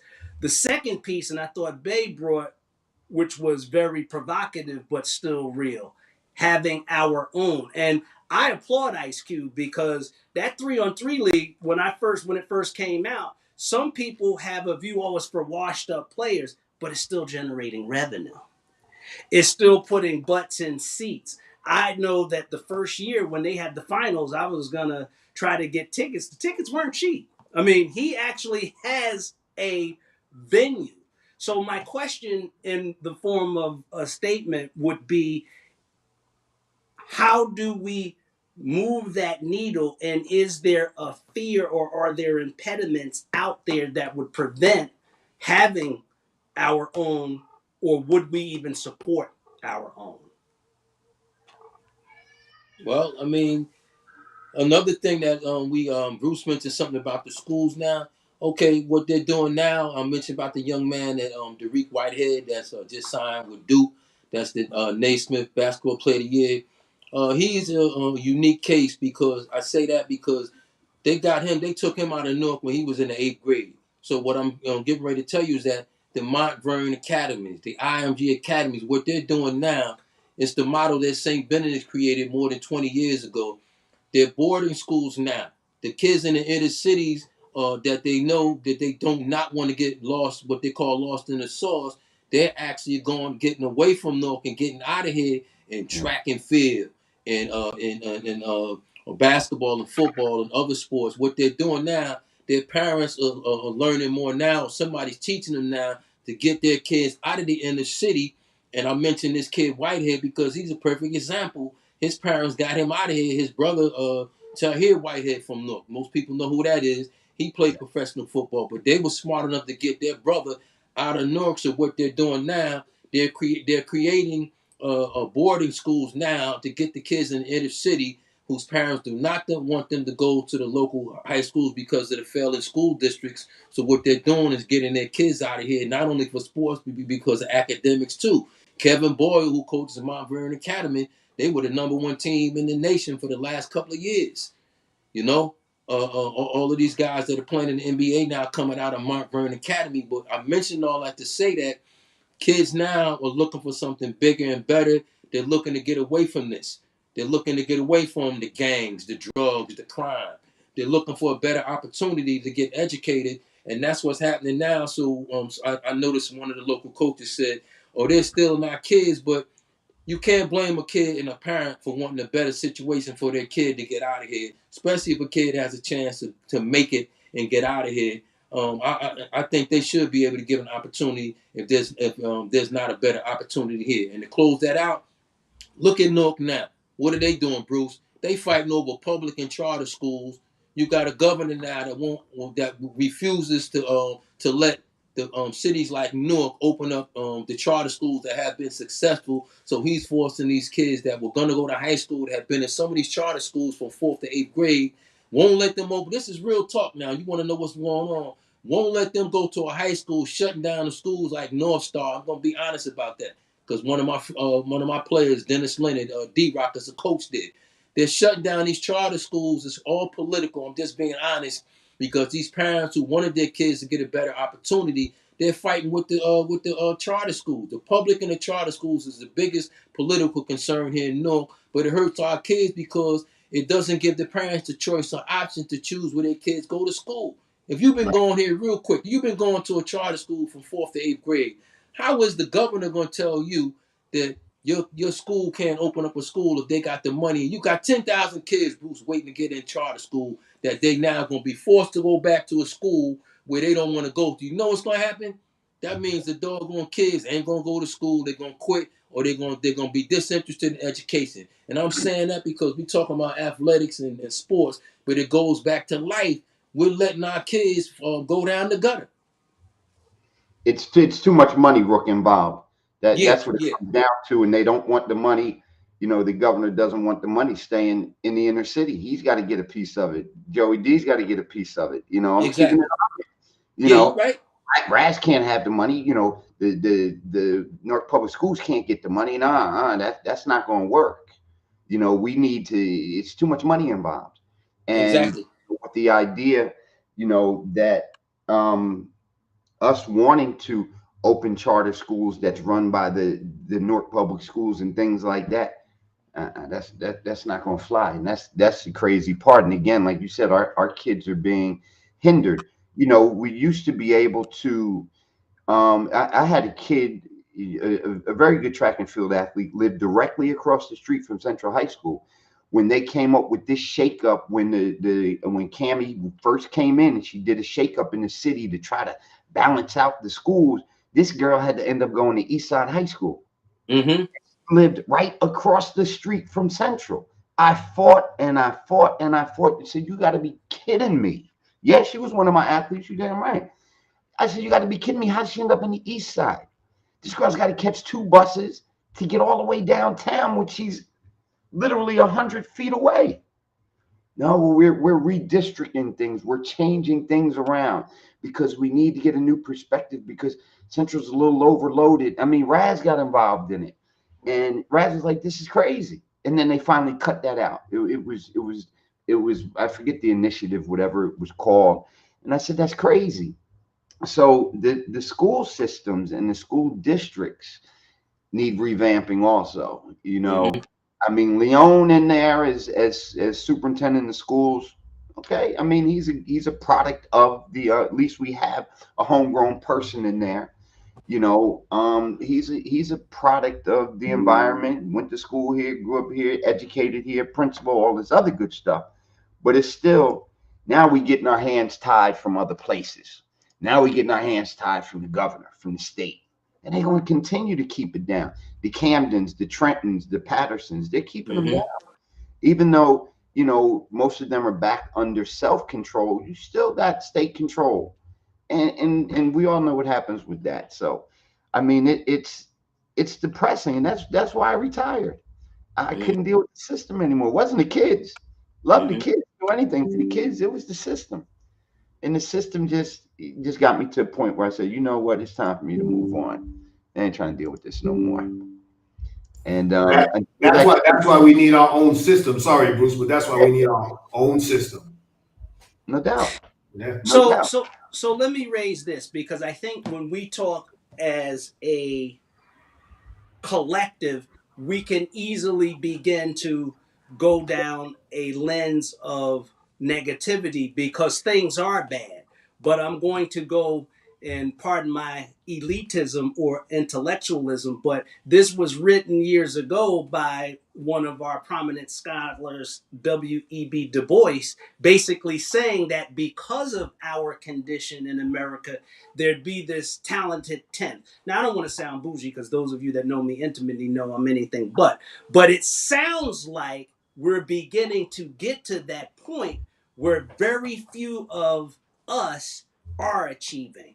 So let me throw that out athletically as well as intellectually, because the chances of a person becoming an actual NBA player is you can almost get struck by lightning. It just doesn't happen. For every person that has aspirations and arguably the ability, very few make it. So I think it's here's like my question. 2%. It's like 2%. Okay, so my point is, how do we reach back and give back to those? Because, right, wrong, or indifferent, as I'm listening to everybody's valid points, it sounds to me, again, and I go back into solution mode, we're not going to be able to help everyone. The die is cast. You or I, or all of us on the panel, didn't have a hand in it, directly. But how do we collectively help the minds of those that are willing and able to move the needle We got ahead? to keep it. We got to keep it real. We got to stop selling these kids pipe dreams. You know, you don't know how many kids that I've come across, and Rook, I'm sure you've come across it too. Just in the high school, the kids are junior, man. Well, I'm looking to play at Kentucky. Play at Kentucky. You sit in the bench on Yeah, JV OG. Like yeah, seriously, where are you getting this from? Just stop these pipe dreams. Let's keep it 100 though. Let's keep it 100. If you get things together, you may be able to play at Jersey City. You may be able to play at Rutgers North. And that's maybe. And we ain't talking about no money. You ain't going pro, son. But yeah. see, we feed them these pipe dreams. And we have to keep it real with a kid and say, you know what? And Barkley said it the best. He's not the role model. The doctors, the lawyers, the teachers. I used to tell kids all the time, you want to grow up to be like me. Look, I'm a teacher, I'm a coach. Guess what? I pretty much can afford what I want to and take vacations where I want to and do what Excuse me. you do. So don't grow up to be like Jordan. You better grow up to be like me because that shit's more realistic. Mm-hmm. Keep it 100. And once we begin to instill that in our kids, stop the you can be anything you want. We can be a doctor, lawyer. Yes, we can. Yes, we can. But that's not their mentality. That's above that's too far beyond their mentality. Let's keep it 100. I mean, I had a class, I taught a class called Emergency Clinical Care. And Rook, you said it back in the beginning, not everybody is built for college. You ain't. Not at all. But I know I just paid out a couple thousands of dollars for some HVAC dude.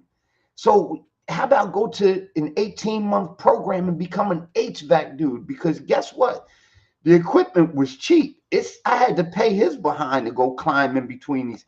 They can do that. I got a girl involved into being an EMT, and now she works for Life Flight, which anytime the president comes in or anybody, she is the chief pilot for Life Flight. But she was one of those, I ain't going to college. All right, well, check it out. You ain't got to go to college, but you is going to do something. Mm-hmm. You will do something. So let's look into this program, that program, that program. So we've got to stop feeding these pipe dreams to people, to these kids, because realistically, our kids aren't prepared. A lot of them are not prepared for the next level. So they have to. People still got to do masonry work. People still got to do HVAC work. We still need workers who can do piping. We need plumbers and we need electricians. We still need these things. But no, because the people up top, the stakeholders up top that run everything say, well, our math and science scores need to come up. That kid ain't prepared from 4th grade. So you expect him to come in at 9th grade and be in honors algebra? He can't even do 36 minus 23 without sitting there thinking or pulling his phone out. So how do you think he's going to move on? So let's be realistic. If we're not going to start it down there and get things going down there, let's bring back these programs we had, the shops, the home ecs, the things like those that you got rid of. Have a section when I was teaching at Elizabeth High School. They had you would learn carpentry. These kids would build a mini house with plumbing, electricity, tiling, framing. Oh my God. They would have a apprenticeship system with GM that was right down there in Elizabeth, and kids would go there. We still need trades. Bring those back and stop blowing smoke up our behind saying that, well, he's going to be our next rocket scientist. Do we have a few of them in school? Darn right we do. No doubt about it. And we get on those and keep them going. But you know what? Little Johnny, little Raheem, that don't give a darn about school and this and that, it's our job to convince him to become a positive member of society, a productive member of society. And that ain't being out on the corner. that's being in here. How about help build this school? How about help build the next school that's going up? Learn a trade. Ain't nothing wrong with a trade. Sure isn't. They make dough too. You Listen, right, Bruce. You right. Bruce, you're 100% right. And you talking to an HVAC mechanic. I've done HVAC since 1982. I came out and I went to Apex Technical School. There you go. And I had a good career. I could vacation where I wanted to go. I could do what I wanted to do. I made six figures easy. Yeah. Easy, So you're 100% right. And you're 100% right. We need plumbers. We need carpenters. We need masonry guys. We gotta, if you want to bring out that athlete, we gotta build our own cities first. You gotta have somewhere to lay that kid's head. And we gotta take control of that situation in our life, that where we can build our own. We know in this country, every time we build our own, they destroy it. But you just gotta keep doing it. Just keep going at it. And that's what I wanted to put into that. You guys are absolutely correct. Real quick, Bruce, what you just said. Think back to years ago, the Irvington Techs and the North Techs. I know many of guys. I always talk about that on my TV show. The fact that I know many guys who were successful and raised families because then you had carpentry, refrigeration, plumbing, all kind of trades, They had and good guys athletic made excellent They livings. had good athletic teams too.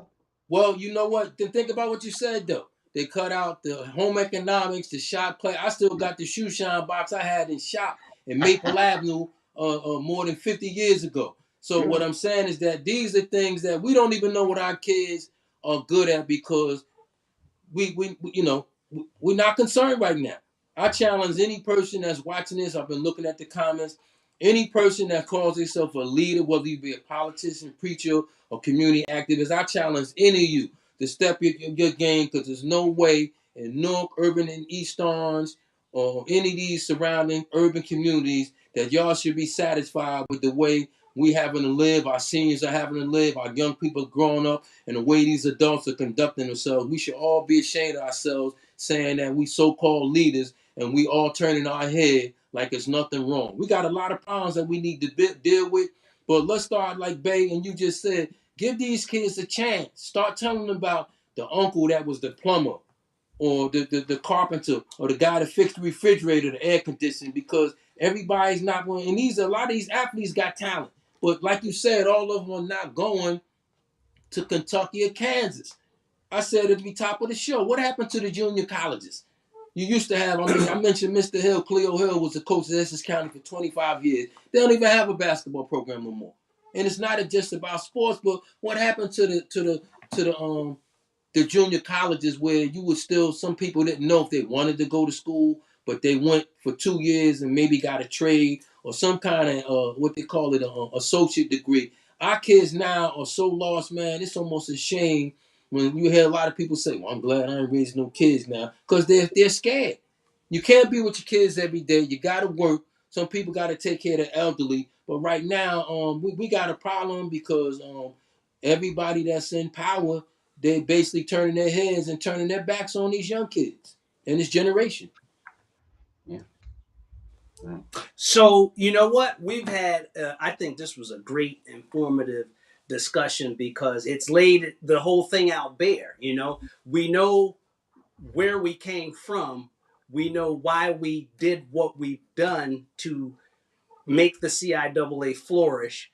We see what the pitfalls are ahead of us, and we're beginning to talk about alternatives. The one thing that I'll add too is mentorship. Because again, one of the things, and I think Rook had mentioned it, and I know it's something that in different areas I'm trying to do, we all have to share that ability to be that example. And sometimes it's just living your life a type of way, like I remember Rook and I were talking about something when these people that we talk to you about, the Jack DeFarrises of the world, the Don Bradleys of the world, the Eugene Smileys of the world, the Rufus McClendons of the world, people from New Jersey only know who they are because those were, again, people that participated in the CIAA and went to HBCUs, but they also came back and were people when you saw. They weren't someone on a television. screen. They weren't someone that you read about or saw on social media. They were people you saw moving around you every day that had respectable positions, and most importantly than anything, gave a darn about you.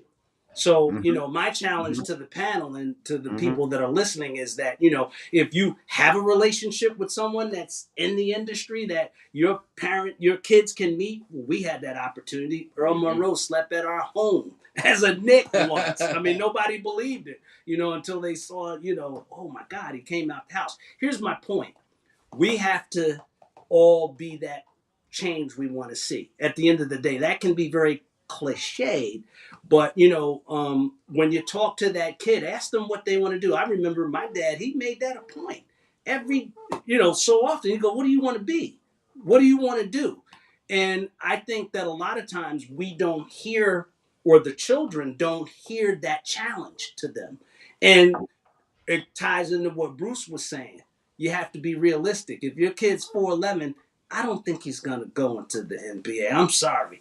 I'm not trying to be funny, but you know what I'm saying. I think that, those are the type of things that we have to say. I tell the joke, I wasn't going to go to college, I was going to Seton Hall Prep. My dad said, well, what are we looking at the school? I said, I'm not going. I'm going to be a DJ. He said, you know what?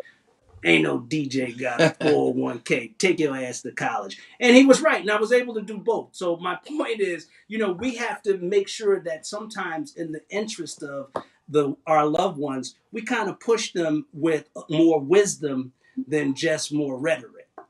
What say you guys?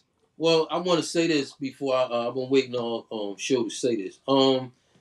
First of all, I want to shout out the sisterhood who were part of our show. I know they do an excellent job, but I listened to when you guys were on 2 weeks ago. I want to say this though. So all the women, the grandmothers, the great grandmothers that are taking up the slack for the things that are going on in our communities. You know what I'm talking about, Bruce, when you say our role models then was Mr. Berry, Mr. Johnson, Mr. Hill is the teacher, Mr. Braswell was the cop. Those are our role models now. All right? But now, let's be real, man. We gonna talk. The role model in the community is the gangbang and the drug dealer. I'm not knocking y'all hustle, but y'all have ruined our communities. But I want to shout out all the beautiful women, black, Hispanic, whatever nationality y'all, because y'all have held our families together. Nobody has said that on the show, but I'm saying it because y'all got to deal with some of the no good men. Whatever it is, what it is, man. I'm Rook Johnson. I host the Rook's Castle. This is what I talk about.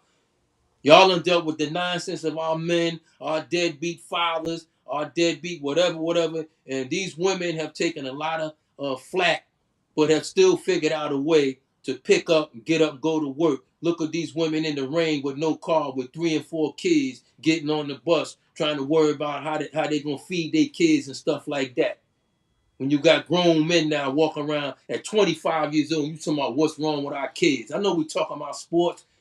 Men now with 25 years old with 5 and 6 kids. That ain't nothing to be proud of, man. We got to get back to the basis that starts at home, and that's how we started talking now about the CIAA, because their motto was to get it. Just think about, forget the sports. The CIAA was built on men from, I read the 12 or 14 colleges. Their job was to get an education, whether you made it to the pros or not, and come on back home and teach somebody else or show them how to be a man, even if they didn't go to college. The teachers now, Bruce, they beating the kids out of the school now. My father and your father and all the 13th Avenue, Ripple Field and all that, they worked a second job, not only to feed their family, but they had to do it to save the community. That's what this was about. Not jumping in your car and going hiding and nobody else see you. My father used to bring kids home we didn't even know and feed them from Columbus Homes, Stella Wright. We didn't understand it because we was too young. That's what men did now. The black community gonna have to wake up instead of blaming everybody for the problems. The kids messed up before they get to a Bruce Berry in school. Or whoever, whatever teachers are trying. The teachers getting up out of it, man, because they don't have no support. Everything's political now. Let's clean these homes up and start raising these kids right. Forget about the sports right now. That's what we need to do. Everybody talking about this and that. I thank the brothers on this show because we're trying to give you some insight. But we got to clean. The adults got to get themselves together before the kids get themselves together.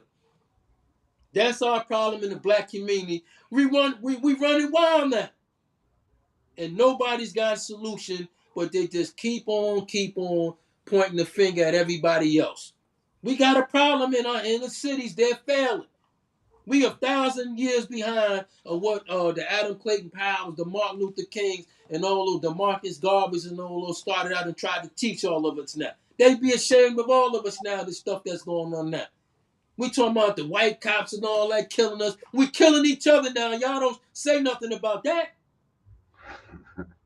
Hey, Bruce, how many kids we done lost that play sport because they out here in the street and they cross town and they talking about some blood and crip and all that other craziness that's going on. Latin King. We losing our kids to the streets.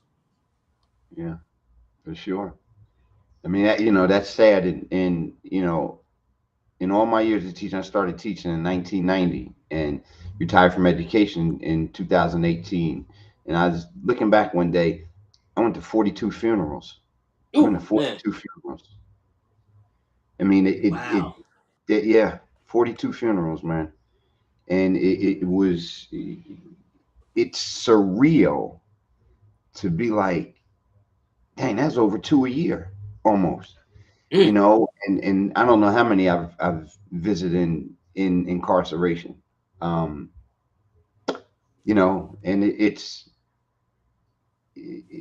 it's sad. But I mean, on the flip side of things, I can say that I've been to 67 college graduations. So there is that balance. So I know that there is a good thing that we all can do and the teachers who can do, but it's the teachers are getting tired. I mean, I'm in my 50s. People are like, how are you retired? Don't worry about it. Ancient Chinese secret. I got out. But the younger teachers that are coming in, it's that Teach for America type crew that they come in and they stay in the inner city for 2 years and then they get their bills paid and college things paid and they move on. So they become disenfranchised. They can't deal with it. The older teachers, the old guards, they only got about 3, 4, 5, 10 more years in the system. So those are the hardcore people. So we need to teach those also. It's the mentorship. Rook, you mentioned something going back to athletics. Coaches called colleges for other coaches about kids on other teams. I've run against. I mean, there's been kids in Newark where I picked up the phone and called this school, that school, like, yo, so and so, you need to check out so and so over at Weekway, so and so at Barringer, so and so over at Westside. And when I go and tell the coach, they'll look at me like, I could have done that. Well, why didn't you do it? I mean, I have a personal relationship with this coach. So I was getting you an inside track. I asked the kid, what schools was he looking at? I know the head coach here, there, and there. So I think I'm doing you a favor. He playing me like I could have done it. Handle your own now, bro. Not a problem. Handle your own now. He think he trying to steal a kid. That's what that is. Bottom line of it all. And it's like, I'm the oldest, at that point, I was the oldest coach in the city of Newark in track and field. I'm trying to help you out. But you're going to play me like you got it like that? Not a problem then, bro. Not a problem. Do what you need to do. And that's the irritating thing, too, that they don't want help either. They think they got it. They think they know it. See, we was always willing to listen and divulge anything we can and then regurgitate it out as knowledge to other people. That's the giving back. We give back. Some cats don't want to have it. Same thing with raising the village, raising the kid. Whether you was Darren, if you messed up down on Vassar Avenue and Burke saw you, my father saw you, you was going to catch it.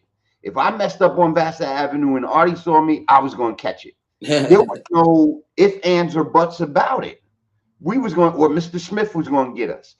We policed everybody. Now you might get cussed out for saying something to a kid on your block. I'm be talking to my kid that way. I raised my own kid. That's where we've shattered again. That's where our community is shattered. Everybody's on their own mindset. Think about what you said, but then I listened to you say earlier real quick about you ran for the North Y, right? Yeah. All right, let's call it for what it is. The Leaguers, the North Y.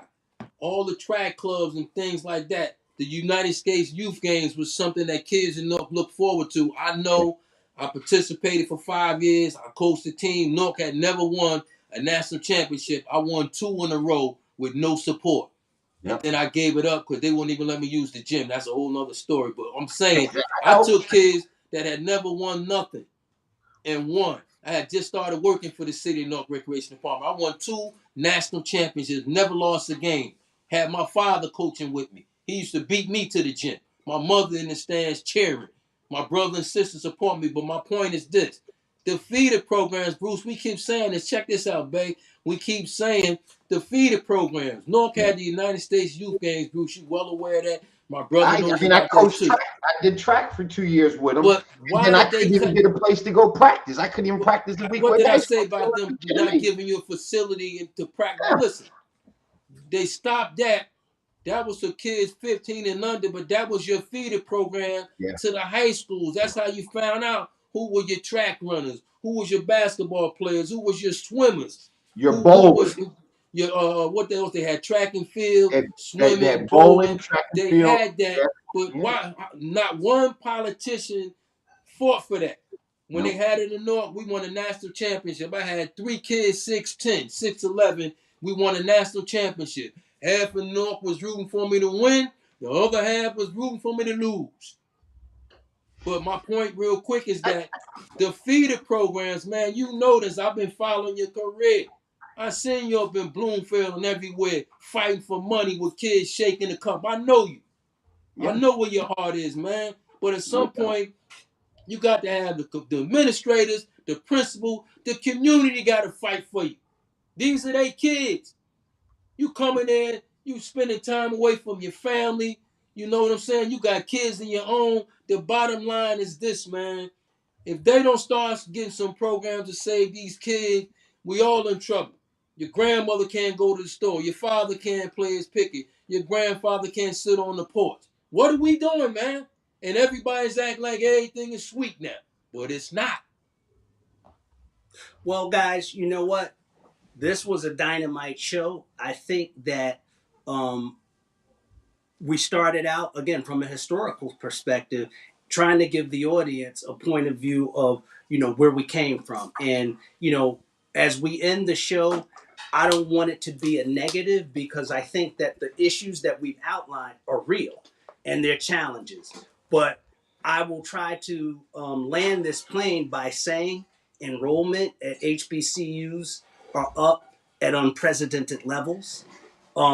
People, let me step back. While the net worth gap still leaves a lot to be desired, people are still fundamentally going in the right direction. So as I close the show, we definitely have challenges. I think that the inner city model is failing us, and all of us have a responsibility to be our brother's keeper. So long term, the more we share information like this collectively and we be the change that we want to see, we're going to be in a better position than we have been in the past few decades. I want to personally thank my brother for joining the show. I really appreciate your input and your insight, as well as Bruce and Bay for being so consistent in coming with fire every single show. And I want to thank the listeners. Without you, we don't keep this fire going and commitment to bringing you good, thought-provoking topics. Thank you. Good show, guys. You got a sec I need to build for me. That was hot, boy. Got a sec I need to build for a minute. What's up? Matter of fact, you could chill for a minute. Okay. I need a platform where we could talk about some other shit. Get jewels for some other men. I'm looking for a brothership. Get it right, this real life, we tired of struggling. Airtight on this shot, no more dysfunctioning. We reeling in the sunken and we bringing in our brother in the battles that you're facing. Be a cannon without comforting. No disrespect to my sisters at all, but it's the barbershop talk. Talk the kid at the ball. I'm talking waves and just a little hustle to get paid and just a little game to get